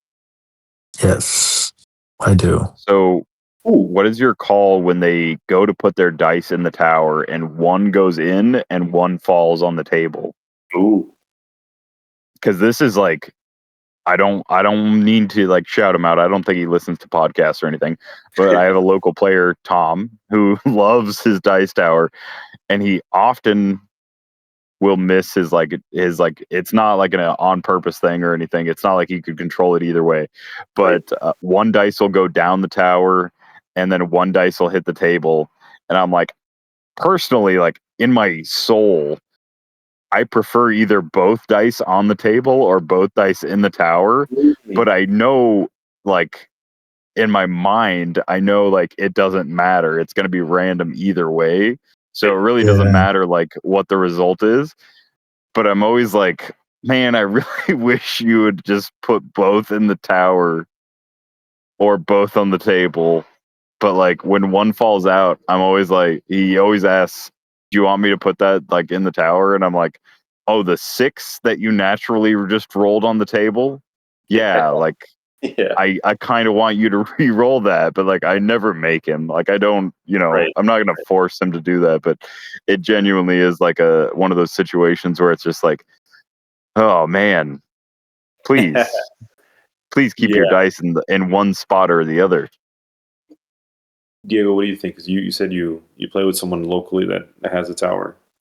Yeah, it's just I was talking about Romeo, but Romeo's pretty good about that. So Yeah, I can't really say I've experienced anything like Simeon just said. So can't really say. On this one, I might disagree with Simeon in the sense where like wherever it lands, I'm cool with it, unless if I was Simeon and I was about to play like a highly competitive game in a big tournament, I might be like, hey man, you know what? Before we even start the game, let's like set the rules on the tower. Like, do you mind if we only just drop the dice inside the tower or not use it at all and have that be the finalized roll? Like, if one falls out, that's like a table prop equivalent. I don't know if that would help you or not, Simeon, to like set that boundary down. I mean, that's one of those situations where it's like, most of the time where I've come across this, he needed like a 5 to hit. It's like, oh, okay, yeah. Does it matter? Does it not? Like, it probably just didn't matter. Yeah. But at the same time, it's just like, it's one of those like weird, like brain itchy kind of moments where it's like, I want both the dice to be in one spot. Man, like, I know you're going to hit and it doesn't really matter, but like, I want both the dice in one spot. Yeah. Okay, I got you. I got you. I mean, everybody has their own little kind of thing, so don't feel left out here. Um, Nathan Wood said, being secretive or gatekeeping sideline or one shots, taking 20 minutes just to sidestep and free TK. LOL. Yeah, I mean, there's not too much you can be secretive about in HeroClix. Like everything is by the rules. It has to be out on the board or out on the table when setting up for a game. Sideline included. Cards. If you want to see your opponent's card, you have more than right to ask to see what they're dealing with, what equipment they have, what one shots they have. The only thing that you can't see is trick arrows. What trick arrows they have, but I believe everything else is all you can see. I believe. So yeah, I don't think anybody's been secretive in big events that I've known of. Gatekeeping sideline, I have Diego knows a bad experience with this one. Unfortunately, Oh yeah, yeah. not to get into details, but this one sideline element wasn't out. And I'm pretty sure I saw his build beforehand, and this whole game was live streamed as well, so you can watch it if you want. But he called out a one shot that I didn't know he had, and I could have just I didn't deal damage yet. Like okay, instead I'll just deal damage to this character instead, and he just didn't let me do that. But yeah, I don't want to say too much more about that. Unfortunately, it happens. It happens. But taking 20 minutes to sidestep does suck, and I think that's where Beetlejuice comes in and says, you know what, that just took 0 seconds. You just can't sidestep at all, and free TK. Touching your opponent's dice by Roland Wellington. Yep, big one, big one. Yeah, I've seen I've seen Aaron get mad about that. Oh, that was funny. Oh, that was so funny.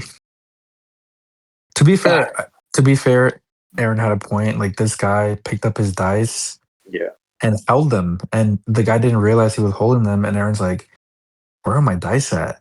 And Aaron got so upset, which is fair, but like, dude, like, what were you doing with his dice? Why'd you pick them up?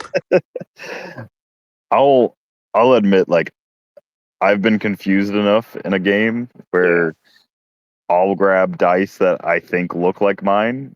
Yeah. And then when I go to like roll them next, I like look at them and I'm like, where's my actual die? Like, because normally it's like 1 and 1 or something. Right. But I will say, like in ROC states, I don't know if they still do it this way, but for a long time, ROC states the top cut. Right. You had to use the same pair of dice.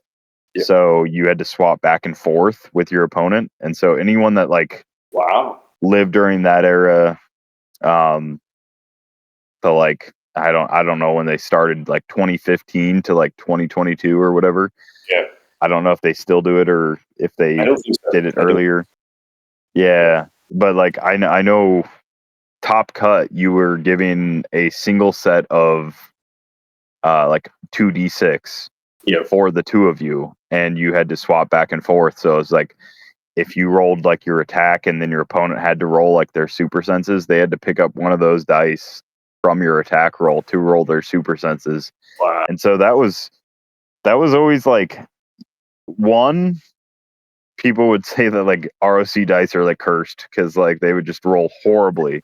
And I agree, like I rolled some of my worst tournament rolls with ROC dice, but at the same time, like you could not claim that those were loaded. You couldn't claim that like your opponent was like cooking the dice or anything like that. Like like those dice were specifically the exact same dice that your opponent was playing. So I always did appreciate that as far as like a tournament setting went, but I don't suggest it going forward. I don't want that to be like a standard.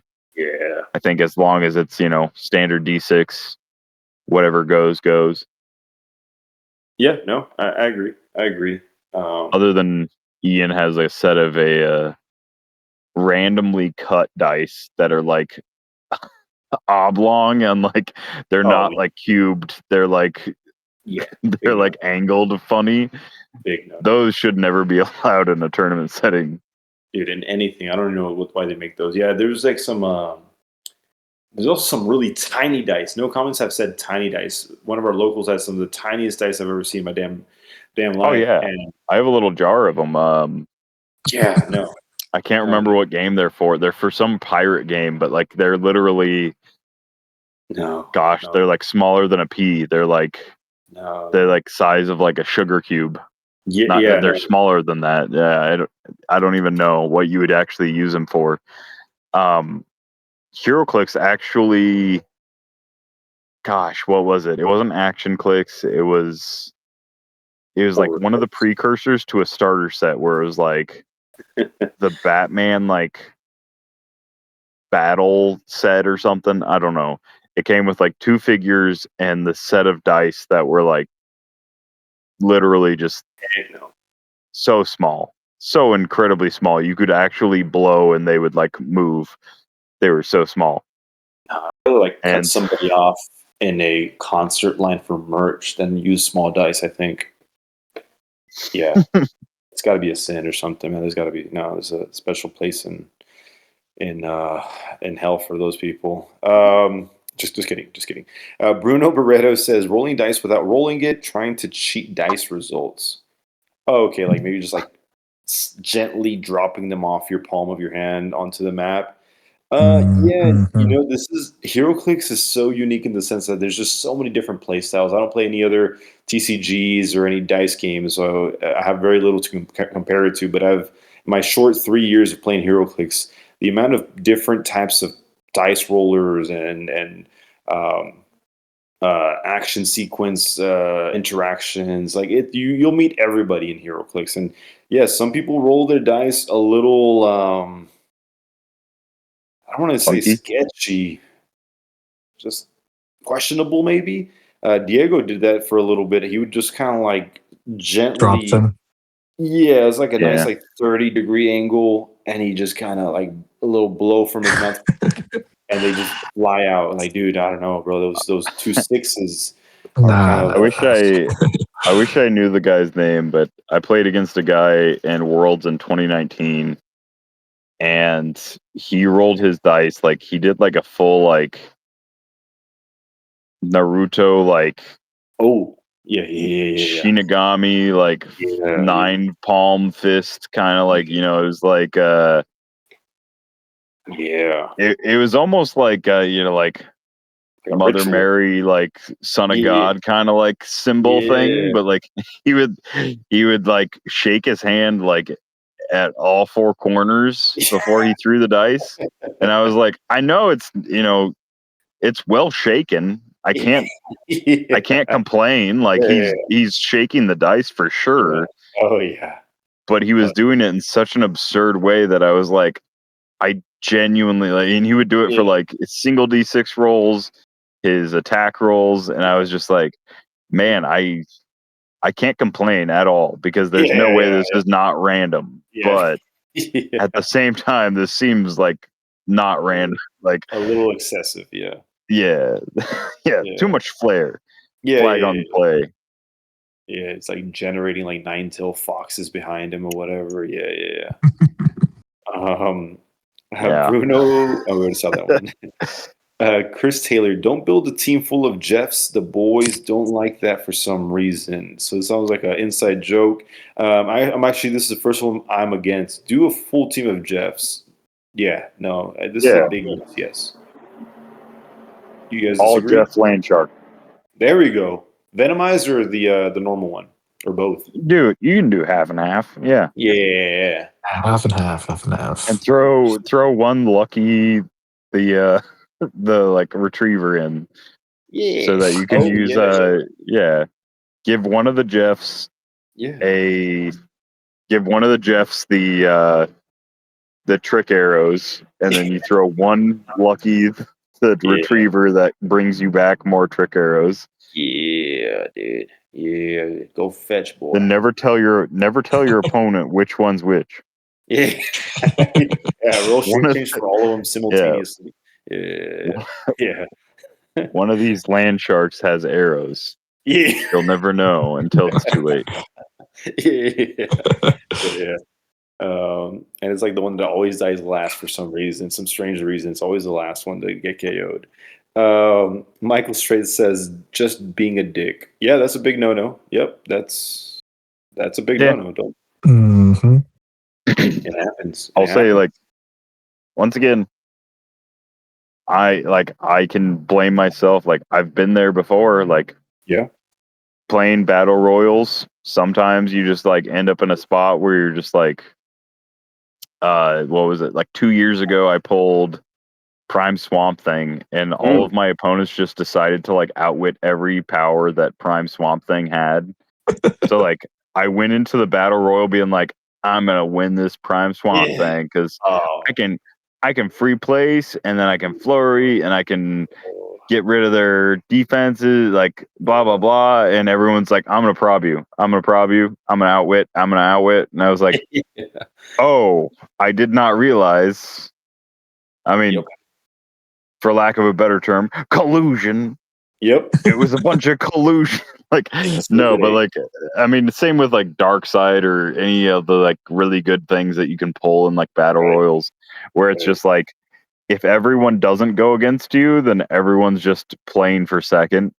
And so everyone went against me, and I ended up playing for like third, I think. Yep. Yeah, that's the thing. I mean, I think Prime Swamp Thing is a pretty good pool in a BR, but that's the thing about BR is that sometimes pulling the best stuff isn't that great because the best stuff, like the chases or primes or whatever, sometimes aren't that good in a BR setting. Sometimes you just kind of need a bunch of like, like a bunch of, or I guess pulling like Omeys is massive in BRs because you actually got to build a whole team around them. I was gonna say I had a similar experience like that before we started going to venues. Like when we started playing just at home. Yeah. One of our friends, I don't know if you remember, it's a Silver Surfer that if he just moves through you, you become immobile. Yep. And we were doing a BR, and my friend, I still remember, he was there. My friend just kept going for me, and it was my last figure. Because back then, whenever we do BRs, it wasn't like we didn't know you could revive figures and stuff. So this was my last figure, and all he was doing was moving through my character, and then attacking us. I'm like, dude, what do you want me to do? I literally can't do anything. It's so like frustrating. So I don't know if you realize this, but you're out of the game. It's like, it's like, your what am I next even turn playing and for you anymore? can't do anything. Okay, it's my turn and you're out of the game still. That's crazy. That's exactly what's happening. It was the most frustrating. Yeah. One of my most frustrating experiences with HeroClix, and it was just oh my goodness, it was just so annoying. That's funny. We have Matthew Liner said, rolling dice before declaring what you're rolling for and then announcing There it is. There it is again. There it is again. When a team has 8 characters who all have willpower and leadership, just as one example. Yep, this is the first comment we kind of talked about, and we agree. Just be clear, be transparent, be a bro or a broette.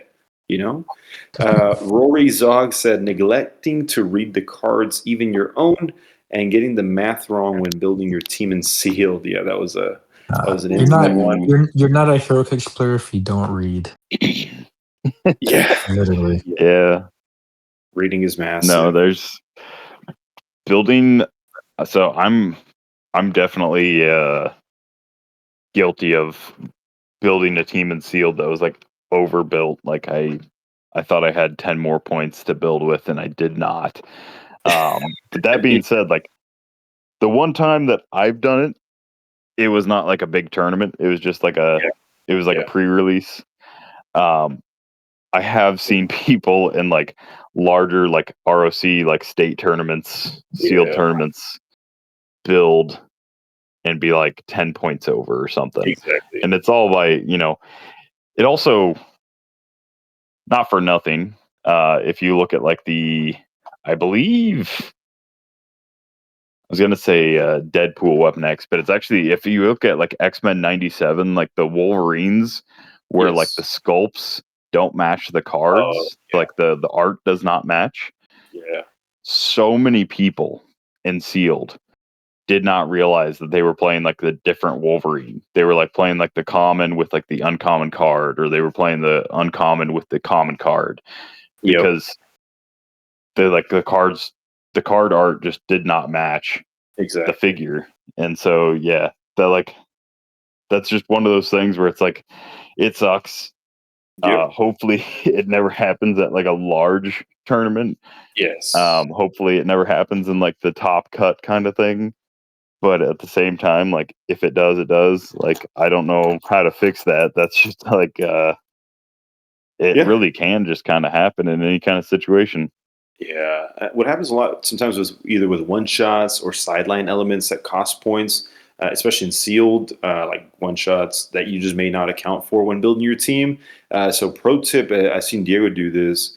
How do you do how do you build your sealed teams, man?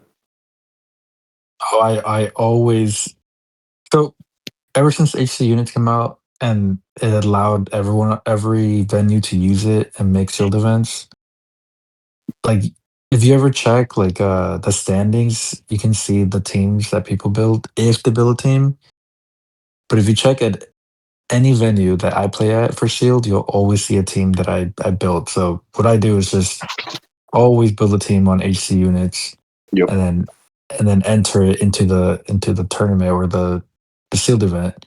Yep. That way everyone knows like that I didn't overbuild, and it helps me see like the powers that I have, the power that I'm missing, just things like Yep. that. So Yep. every time Yeah. I play sealed, instead of just adding up the points, I just always build it in HC units.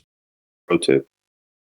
And massive, like, just Yeah. like side pocket note, massive shout out to like Claywood, because Oh yeah. The HC units GOAT. genuinely has completely changed how we build and play HeroClix. Like it's completely different than like from when I started. And the fact that you can, like, I hope at some point WizKids gives him like early access.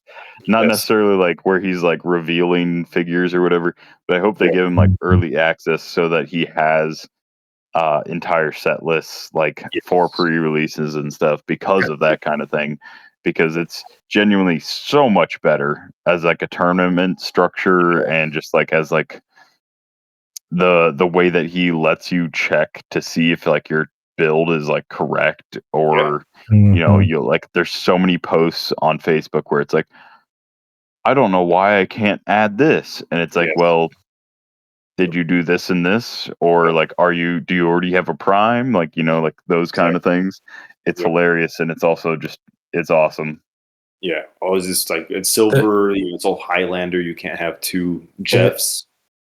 there is one thing that I know it's a lot to ask for because he already does so much for HC units, but there's one thing that I wish he would add that a lot of like tabletop games do, which is not really like an archetype for like a team, but like let's say you want to play with the figure.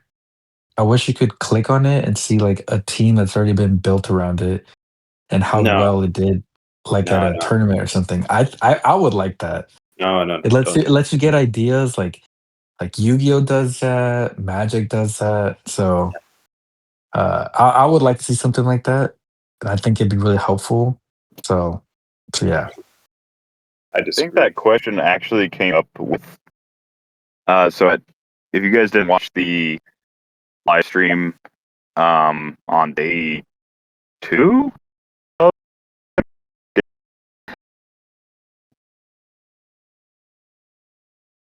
Hey, Simeon, we're losing you a little bit on audio right there, man. Yeah, we've lost you, bro. We lost you. We'll give him a second, but I think he was saying the day 2 on CCO. Yeah. The comment came up. Well, why would you say no? Well, All while we right. wait for Simeon. Oh wait. You're, Oh, you're back. You're back. We hear you. Sorry. You're good. Uh, Whatever day it was that we live streamed like the CCO like version of like fan appreciation, Clay Yes. did one. You guys should watch that, because Clay, like, he just he like talks about like a lot of ways to use HC units that a lot of people don't realize like they can utilize it. So there's a lot of like different functionality and stuff like that. But two, he talked about how he was implementing like different things to make HC units like better. Like so like a lot of the things were like for specific build totals and like things like that. Like it would like obviously there's the like if you just type in juice, like the word juice, it'll pull up Beetlejuice. Like that's like a simple search function. Yeah. But a lot of the other stuff was like if you're pulling like trying to find a team, like somebody straight up asked like similar to like what you just said, Diego, like what if I just want like Chat GPT to like build me a team, like a HeroClix team? Do you have like, and like he's got like a bunch of functionality where it's like if you have a figure to start with, you can pull up a lot of figures that work with that figure that a lot of people are building with that figure. You can't just say like I want a team based around this figure and it won't like build that because that just takes way too much. Yeah. That just it takes like way too much, like functionality from like the website, and they just don't have that kind of like capacity. HC units just is not like built for like that much like functionality. Yeah. But you can just like say like this is like on my main force, and I want to see like what other people are playing with it, and so it'll essentially build you a team where you can say like Green Scar. I want Green Scar on my team. And then like what is he often being played with? And it'll show you like the most likely things that are being played with him. Yeah. And then same with like equipment and like everything like that. So it's awesome. Those were things that he like went over, but yeah, like he for sure is not building like anything where you can just say like Null is really cool. I want a Null team. Like that will not be a situation where you can go to like HC units and just be like, build me a Null team. But you can just like click Null and then click like the things that are being played most commonly with Null, at least. So the reason I said no, Diego, was because I feel like you're a lazy HeroClix team builder.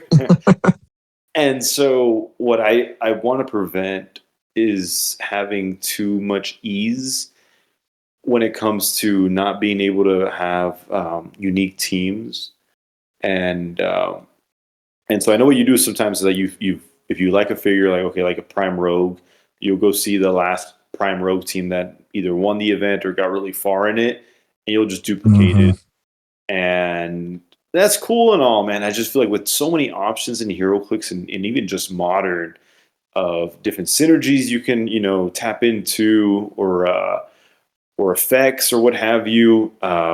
The options are endless. The different styles that you can build with are endless.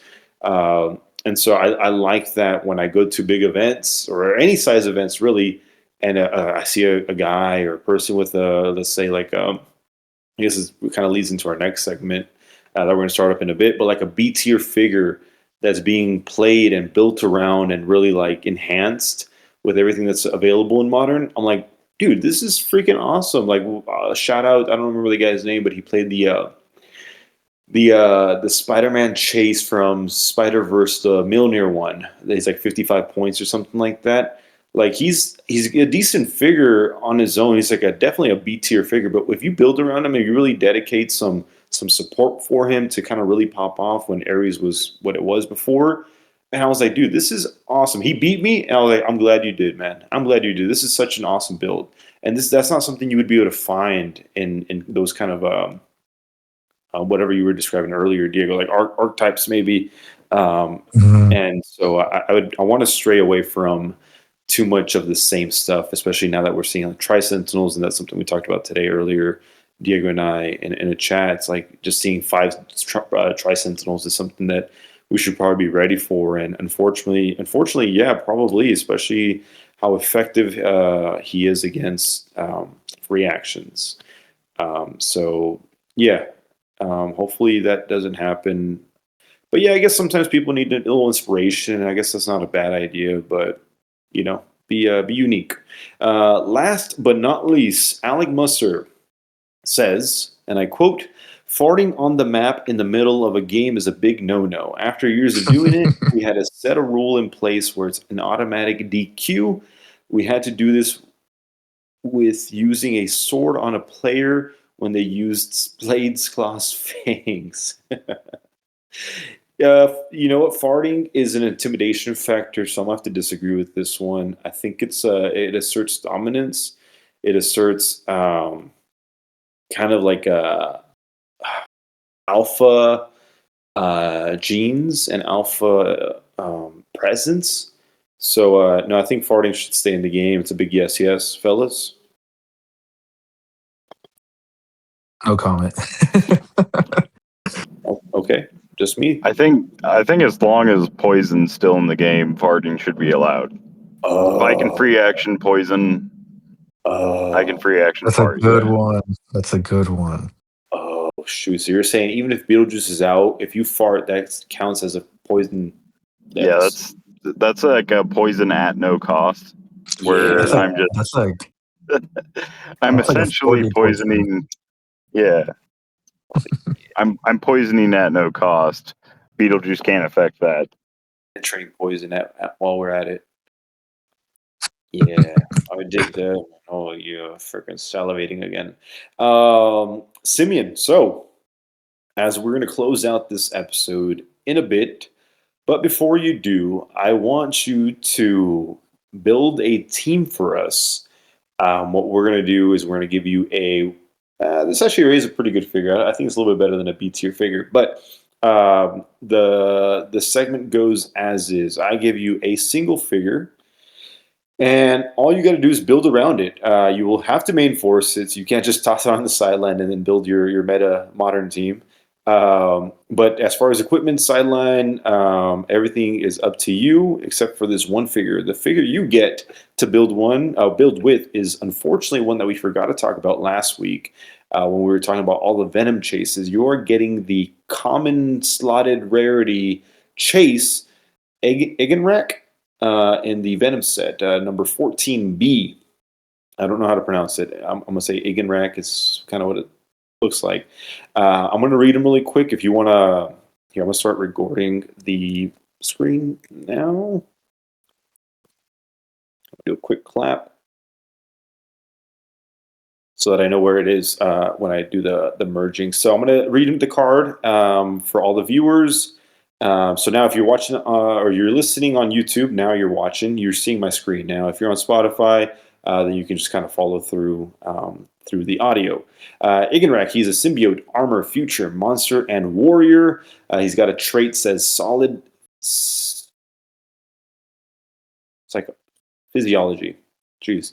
Plasticity, giant reach 2. Eigenrack can reduce penetrating damage. Awesome. Adjacent opposing characters and characters attacking Eigenrack can't use the effect of equipment. As a second trait says, I am the anti-carnage, willpower. If Eigenrack shares a keyword with an opposing character on the map, increase the results of his single d6 by +1 if that keyword is monster or symbiote. Also modify Eigenrack's combat values +1. That's freaking awesome. And he's got a special defense power towards the end of his dial. Impervious and shape change when Eigenrack uses impervious and succeeds. After resolutions, deal the attacker damage equal to their printed damage value. Protected outwit. He has 75 points. He's got 0 range. He ignores elevation for movement. He's got a 10 speed charge on first click, 12 attack, super strength, 18 defense, impervious, and printed 4 damage. So it's up to you, Simeon, on whether you want to do a theme team or non-theme. Your call. But we're putting this guy on the team. Talk to me as far as team building. Where do you start? What do you think next? What do you think of this guy?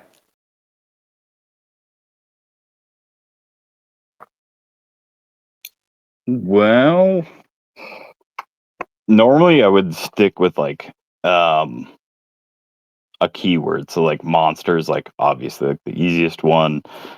Armor, warrior, they're like kind of like, but symbiote, monster in this set specifically, really solid. So the first thing I'm thinking about with this guy is like obviously he's a chase, so it's like what am I equipping him with that like is gonna make him like, because he's my main attacker, he's 75 points. What am I equipping him with? Do I want him to have some like longevity? He has some like bottom dial, like you said, like impervious shape change. Right. So like double rollout. Do I want him to have like something crazier top dial? Like honestly, like my first thought is just like destroyer armor. I feel like that's like a fairly go-to kind of thing now, where it's just not only does that mean that he's probably going to be unactioned most turns, Right. it also gives him a +2 defense for his entire dial. So instead of 18s and 17s, he's going to be 20s and 19s. Right.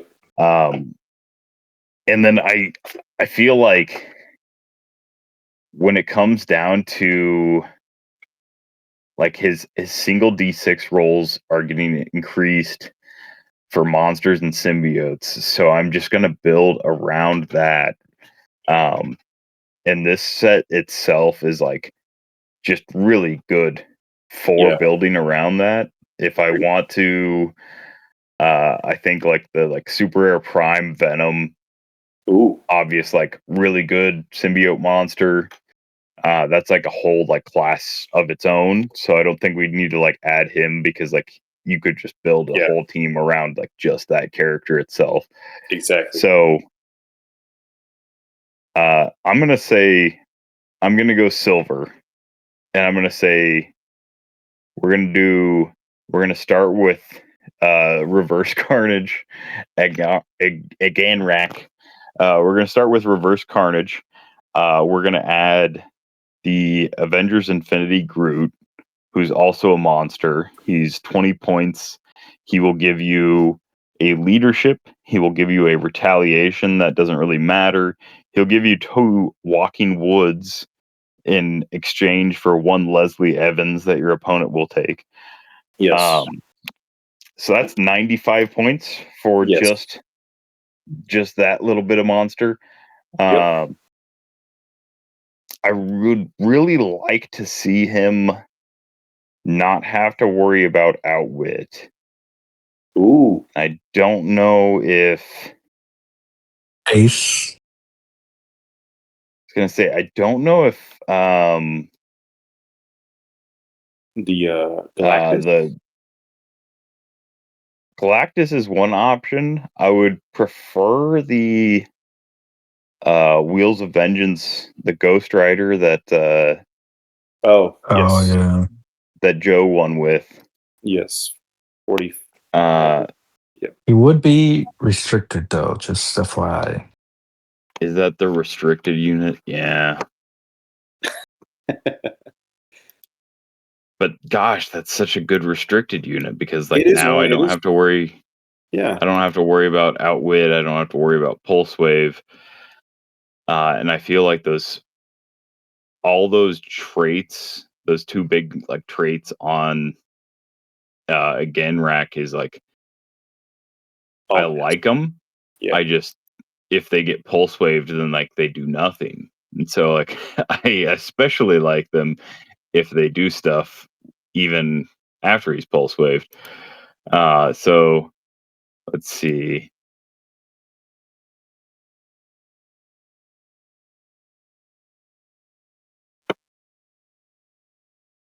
I mean, I don't hate the idea. You're right. It's a good restricted unit to have on your team. You will need a TK though, because you can't quite carry him unless with use. Oh, yeah, no, Groot doesn't. Oh, he's giant or colossal. No battle fury, so that's good. Let's see. Yeah, so if we do the 70-point Ghost Rider, Yes.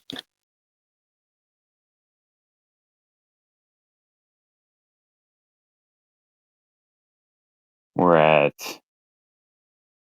90 plus. 165. So we're at 165. I'm You're not I'm theme fully anymore. going. Yeah, I'm fully going. Just oh, is that Ghost Rider not monster? He is not a monster. Oh no! All right. Yeah. Well, we're gonna just completely disregard theme. Okay. Oh no. Well, that opens the shell up for like a lot of crazy stuff. Oh yeah. But You can get crazy with it now. yeah, I'd rather like keep it themed, but like I feel like keeping those two traits like from being pulse waved and outwitted is just like that's too much to like Right. pass up. So Yeah. yeah, we've got to have the little reverse carnage with his Ghost Rider guy.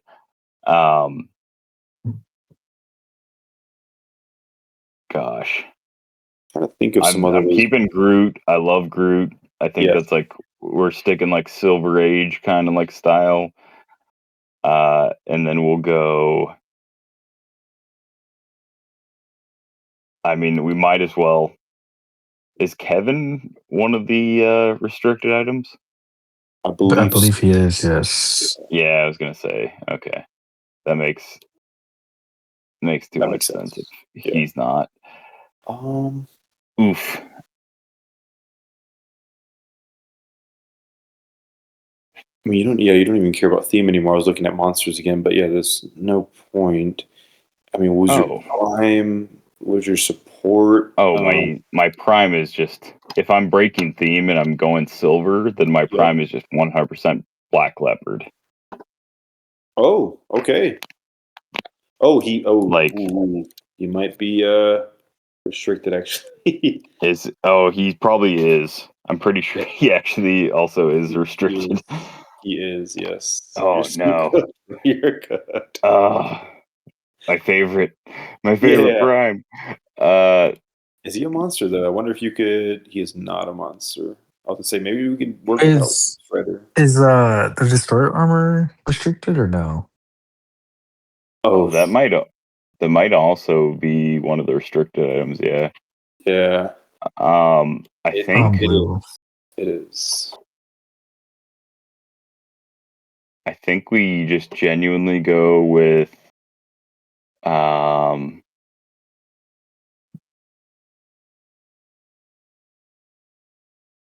I think we just go with Prime Venom from the Venom set. Okay. Okay. Like I feel like although he like I said earlier, I think he's just his own build type itself. I think it's really hard to like not just like throw him on the off chance that you lose somebody with the Sinister Syndicate, Right. and Right. then we can just start doing like equipments because uh any equipment that they have also like goes like has the keywords and like gets like the KOs and stuff. Oh, really? So yeah, so let's see. But are you doing Venom at seven? Ganrak does not have like the Sinister Syndicate Right. keyword, Right. but Venom, if we put like the like blue ring on Venom, any construct that he creates and is Oh, okay. KO'd, he can Yes. use his Sinister 12 trait with, so he can Yes. just start like popping out like people. Are you Um, doing him at 75 or 50? he is going 75. Gotcha. Yeah, Gotcha. so we're doing him at 75. We're doing the Ganrak at 75. Right. We're doing Groot at 20. So we're at 240. You, Yeah. you said blue ring on Prime? Blue ring on Prime. Yep. Okay. 250. You got 40 points left of modern. The rest will have to be silver. Oh no. I really wanted to put Legacy Doppelganger on there. because the main force doppelganger's not nearly as good as the legacy. Oh, okay, got you. You said how many points do we have left for silver? For silver, you got 150. Silver, we have 150. Yep. Eganreich doesn't have any equipment yet, though. I don't know if you had decided on him. That's like, I feel like even Animal Man is restricted as well. Yeah, that's the hard part is like with all the restricted equipment. Yep. It's like what is like Galactus is like 20? 25. And I don't know if that's worth it. Are you playing Ghost Rider already or no? Yes. Or you remove him? No, he's on team right now. Yeah. What about the octopus arms? Which one? The flurry octopus arms? Yeah, that one. I don't hate that. I like. Yeah, he's already got Giant Reach 2. Ignores character or ignores. Oh, hindering doesn't matter. He already ignores elevation anyway, so you'd only be getting the flurry from it. But it's not a terrible idea. He does get the longsword for free as well. Yeah. Ooh. I was looking at that. I didn't even think about what he gets for free. Yeah, he doesn't get either of the equipments from this set for free. Like the two really good ones, but right. Yeah, gosh, this set is so wild because I feel like anyone that you build, like anything that like is built like going forward, Venomax is like really hard to like just say no to. Yep. Destroy all equipment equipped to a hit character, or choose an opposing character adjacent to a hit character. That character also becomes hit. Yep. Target of the attack, and then like you just deal full damage to that character as well. So it's like, oh Insane. gosh, like this, and that's not even like a lot of people are big on the Venomax. I actually really think the Carnage Spear thing is like, Necro Spear. Yeah, the like all blood spear. I think that's like genuinely almost better because the guaranteed like crit hit that like just 100% comes up. Like I've watched enough tournament play where like that spear, like if you play it, you'll 100% like crit hit somebody at some point for sure. Got a call. I mean, he doesn't get it for free, unfortunately, even though his name is Carnage. Yeah, you gotta pay no matter what on those. Yep. But I don't hate the idea. Gosh. Also in silver, you can do so much, man. Like you could do Mandarin rings. You could do. What were we at on modern points? You got 40 left. Ooh. So let's throw 30-point maker on.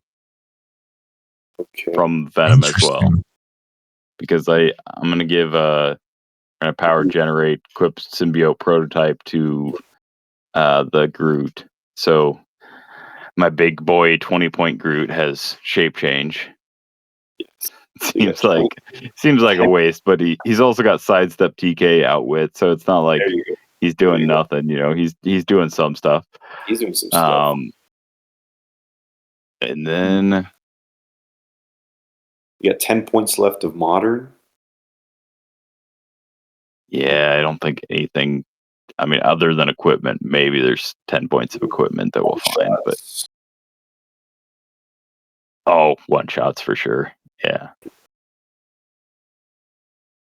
Oh gosh, I feel like this is like completely. I mean, it's still monster, but it's like completely like out of the realm. I really like King Deadpool and Elsa. Oh, okay, yeah, it's a big one. It's 55. That's not too bad. That like takes up just like a small chunk. Little secondary attacker. So you're at 65 points. total. I hate to like throw stuff together because I'm like, No, because like Weapon X is like my next thing, and I'm like, there's no feasible tournament would I ever play Weapon X, but I love the idea of just like my opponent, like if my opponent does not go fast enough, then Weapon X is like racking up points, and if my opponent decides to try and like deal with him or go faster, but if I play against somebody where like their like game plan is to go to like turn 3, he does nothing. Oh, that Weapon X, the Legacy. Yes, I'm thinking the Chase. I'm like, I don't know what you're talking about, man. Yeah. Got you. Yeah. The I mean idea. the 40-point Legacy. Yeah. Oh man, I remember the errata that he could be masterminded to, I believe, before the errata. Originally he had immune and could be masterminded too. So you could just mastermind to him and he would just take it, and he was Yes. immune, so he would just like nothing would happen. Like you would just give him damage and nothing would happen. That was and they changed it so that now he just like can't be master. Like I think that was the only wording they changed, is cannot be masterminded to. Yeah, that's funny, dude. Yeah, sadly we never saw him pop off at all in big events, so that kind of sucked. But rightfully so, though. Oh man, I'm trying to help you, man. But I mean, when you're doing unthemed in silver, you could do absolutely whatever you want. It's so open. Except for the very meta pieces I mean, that are either banned or restricted.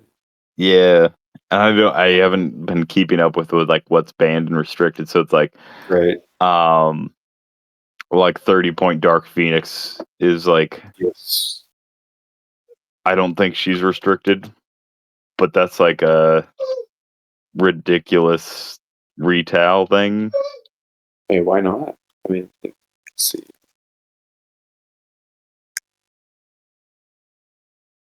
Yeah, I don't see her. I don't think she's on the restricted from X-Men Dark Phoenix Saga. Yeah, the Colossal.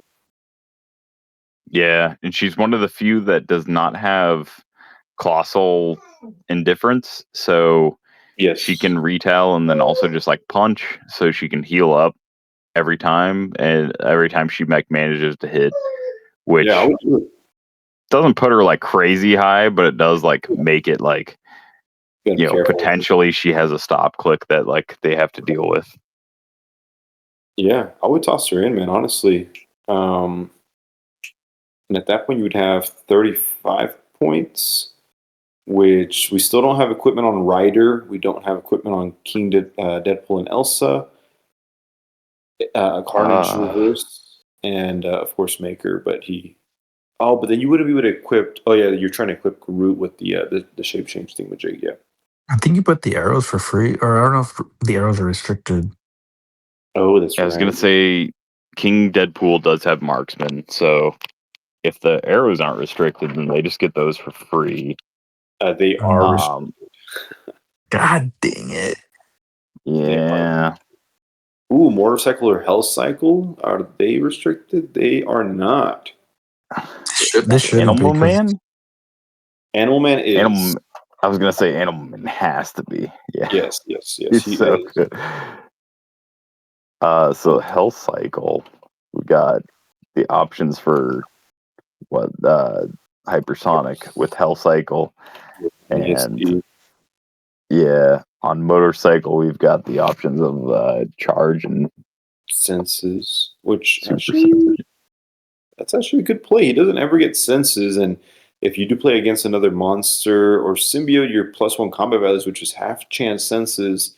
Unfortunately, actually, I don't think it's a bad play. You always have charge, which is a little rough, but it's +2 speed. Or you could do the one move and combat reflexes if you're just thinking about tossing them up.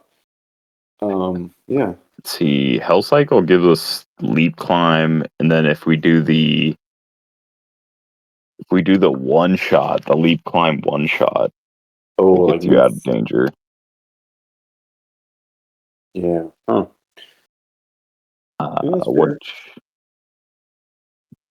Hell Cycle's 15 points though, so It is 15 points, yes. yeah. You have 35 to play with, though, but yeah. What you don't have is any prob or perplex right now. Thank Oh, you don't need that. Hey. Well, let's go straight attack values. Yeah. You don't need that. You're attacking, dude. You're gonna be that. You're gonna be your opponent that you would say that it only needs a roll of 3 or 4. That's gonna be you right now. Yeah, we're just poisoning and hoping they don't reduce damage. That's all. Let's see. Gosh. Yeah, I think we should have been strict with you and said we have to do modern because you can do anything you want. As soon as you said that, I was like, "Oh, silver's so fun!" And then I started digging through silver, and I was like, "Man, there's so many options. Like, it's insane." Which is funny because you said silver, but thus far you really only have. Well, I guess you have 3 pieces in the team. Oh, I'm sorry, 4. No, I guess most of it is silver. No, yeah, go ahead. No, that's how most of my silver builds go. Is it's just like, oh, like silver team, super easy, and then I'm like, here's like 7 figures that I want to play that are modern legal. Yeah, exactly. Yeah, we learned our lesson quick, man. Modern from here on out. But no, you're good. You're good. Let's see. Oh, you know what we can for sure do? How many points do we have left? We have 35 right now. Okay, then I have like I think I have the perfect. Yeah, I have the perfect like little fill-in. X-Men Rise and Fall tempo, 35 points. Ooh, yes. The whole free, choose an adjacent character, modify its speed either +3 or -3 until your next turn. And then probability control, adjacent opposing characters can't use super senses. Hey. We just get rid of super senses, which has always been a favorite thing of like tempo. This is like a drop off team kind of like situation that we always used to do.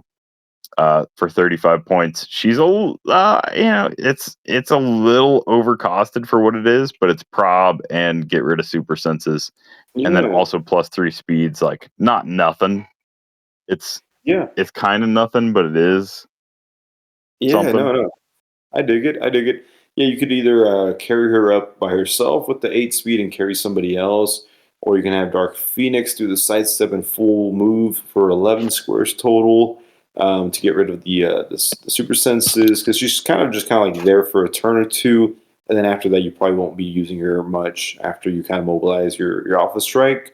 So yeah, that's a good actually filler for that. I mean, you don't have too much equipment on this team, but maybe all of your opponents that you play that day are playing the Venomax, and they're gonna get rid of your opponent or your equipment anyway. So you thought ahead in that sense. Venom Prime with the Blue Lantern ring, and also they. Am I wrong? Did the Masters of Evil come off the bench list for silver? I think they did. So like, did. But this avoids the King Killmonger a little bit. You're right. Which ones were the ones that stayed on the restricted, Diego? King Killmonger and Iron. What's the name? Iron what? Iron Inquisitor. Iron Inquisitor. So they're restricted now? Yes, both of those are restricted, I believe. Okay, yeah, because so you can't play both of them together, unfortunately. Or maybe not too unfortunately, because both of them were just ridiculously strong. Was there a swap you wanted to do, Simeon, on that, or? Yeah, reading through that storyline, Iron Inquisitor didn't really actually work with any of those dudes, like, at all. He was kind of like a completely separate thing, so I didn't realize that. I started reading through that recently, and I was like, oh wow, we missed a whole lot of. We got the Iron Man ant, the Iron Ant Man, Yes. whatever he was called. Yes. But there was like a whole lot of characters that we just did not get from that like main storyline. Yeah. But no, King Killmonger and Silver, like them unrestricting that, like Insane. the amount of stuff in Silver and Modern that just you have to be careful with like what you have equipped and what you don't have equipped is crazy. Yep. I've always been like equipment's always been like a secondary thing. It's never been like my like mainstay or like something that like I immediately like kind of like gravitate towards. But especially if it's like this combo is really good with this equipment, like never been like a thing that I cared about because I cut my teeth in HeroClix when equipment was like I could call in like a 3-point Cyclops ID. He could go across the map and destroy your equipment. Like, that was not like uncommon. Like, for 3 points, you could like score somebody's 12-point exospecs. And so, like, I never relied on equipment. Like, the whole like, Hadari Yao having pulse wave, like that kind of stuff. Like, that's still kind of new to me. That's still like outside of like the box, like stuff that I don't really build with unless somebody like just has the qualifying keyword. I love like, the Spider-Man that can get like Mjolnir and stuff like that. But yeah. No, that's a good way to look at it, man. And I think this team definitely shows that. But yeah, like I said, the Venomax is another way to get rid of equipment. And as you mentioned earlier, you kind of always have to build with it. If you're trying to wreak havoc, especially how efficient it is and how so many characters now get it for free. Especially you actually have a character that can get it for free, but you give it the blue ring, which makes sense to get some Sinister Syndicates out and KO it. All you got to do is just move away from it, and it KOs it. And then obviously your sideline, which we don't have to get into. You'd pop in a couple Sinister Syndicates, and you'll have some more resources there to tap into. So if you guys are looking, is there anything else you want to add on the team, man, before I send it out to Isaac to win Worlds this year or the couple weeks? No, I'm sure he'll. I'm sure he'll explain it to me why it doesn't work a little bit. Yeah. But no. Thank you for sharing this, man. I like this little segment because we kind of just tap into to see how everybody builds teams, and everybody builds teams differently, and also to see some like favorites. I know Tempo is one that I've seen before, played by Calder. So I don't know if you put him on or he put you on, or it was a mutual thing. Yeah, I mean, I think at that point in time when like Tempo is still modern, we just like we both really gelled with it because I know Tempo was on one of like when X-Men Rise and Fall came out, and there was the Xavier and the Magneto swap. I think that was X-Men Rise and Fall that dropped those like the two uncommon like swaps. That was Tempo was like Tempo was in like every single like sideline for me because it was like, it's like maybe I'm gonna do a defensive shell, maybe I'm gonna do like something different, but like always want to have the option of +3 speed and get rid of like super senses. That's insane. Exactly. Also, like I'm just with any Alpha Strike, just having a prob, no super sense. That's something they had like still to this day they have not reprinted. Like you have no super sense. So yeah, for 35 points, Tempo being able to just like delete that from like cosmic energy, from like stop clicks, whatever. So solid. Yeah. Only thing that would stop that in this team is Ghost Rider, which is a very unique effect that he has. But other than that, like you said, it goes past everything. And Joe's lost to so many people. I don't have to worry about him playing Ghost Rider. So Yeah. He's learned his lesson. You gotta show him who's a real Ghost Rider, man. Simeon Bruce, man. But we will call it there. Thank you, Simeon, so much, man, for being our first guest. Nothing shy of legendary for what you've done to the community and as a friend. I appreciate you, man. So thank you for stopping by tonight and helping us out. To see more of Simeon, you're gonna have to. I mean, I don't even know how you get more of the watch or watch. I don't know, it just gets more of you. You don't get more of him. I Yeah, think. there's no scene more of Simeon. Like, Yeah. you'll have to watch the Alpha Strike because I make more appearances there than I do anywhere else. Yeah. Honestly, man. But Honestly. honestly, I mean, everybody check out San Antonio. Yeah. That's a awesome town, awesome people inside that town. And yeah, we'll all see you at Memphis Yep. at Worlds in October, I guess, this year. Yes. Yeah. Which is wild to sure. say. Like I've been saying September so many times for so many Yeah. years, but like it's changed this year. So yeah, we'll see you in Memphis this year, back in October, and that's all I got. I don't have anything to plug or anything like that. Yes. I'm a lone gunman nowadays. There you go. There you go. That's where you catch them. Diego, man, any last words? Well, Spurs go. Go Spurs, go. All right. Hopefully they win the championship this year. But first game of the playoffs is next Sunday, so Right on. I'll be watching a lot of those games. So Good luck, man. Good The luck to you and the Spurs. the only thank NBA you. player that I actually recognize is thanks to Diego. There you go.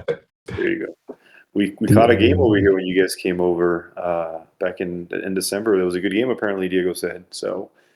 Yeah, no one else caught it, but he thought it was good. Yeah. Thank you guys for joining us tonight. Whether you're having a good morning, good afternoon, or good night, thank you for tuning in and listening. We'll catch you guys next week. We have, like I mentioned earlier in the podcast, we have an event on Saturday where I will be participating and I'll be sharing my thoughts on we'll be sharing our thoughts on the top 8 and how it all played out. You guys take care and thank you for listening. Bye-bye. Thank you. See you.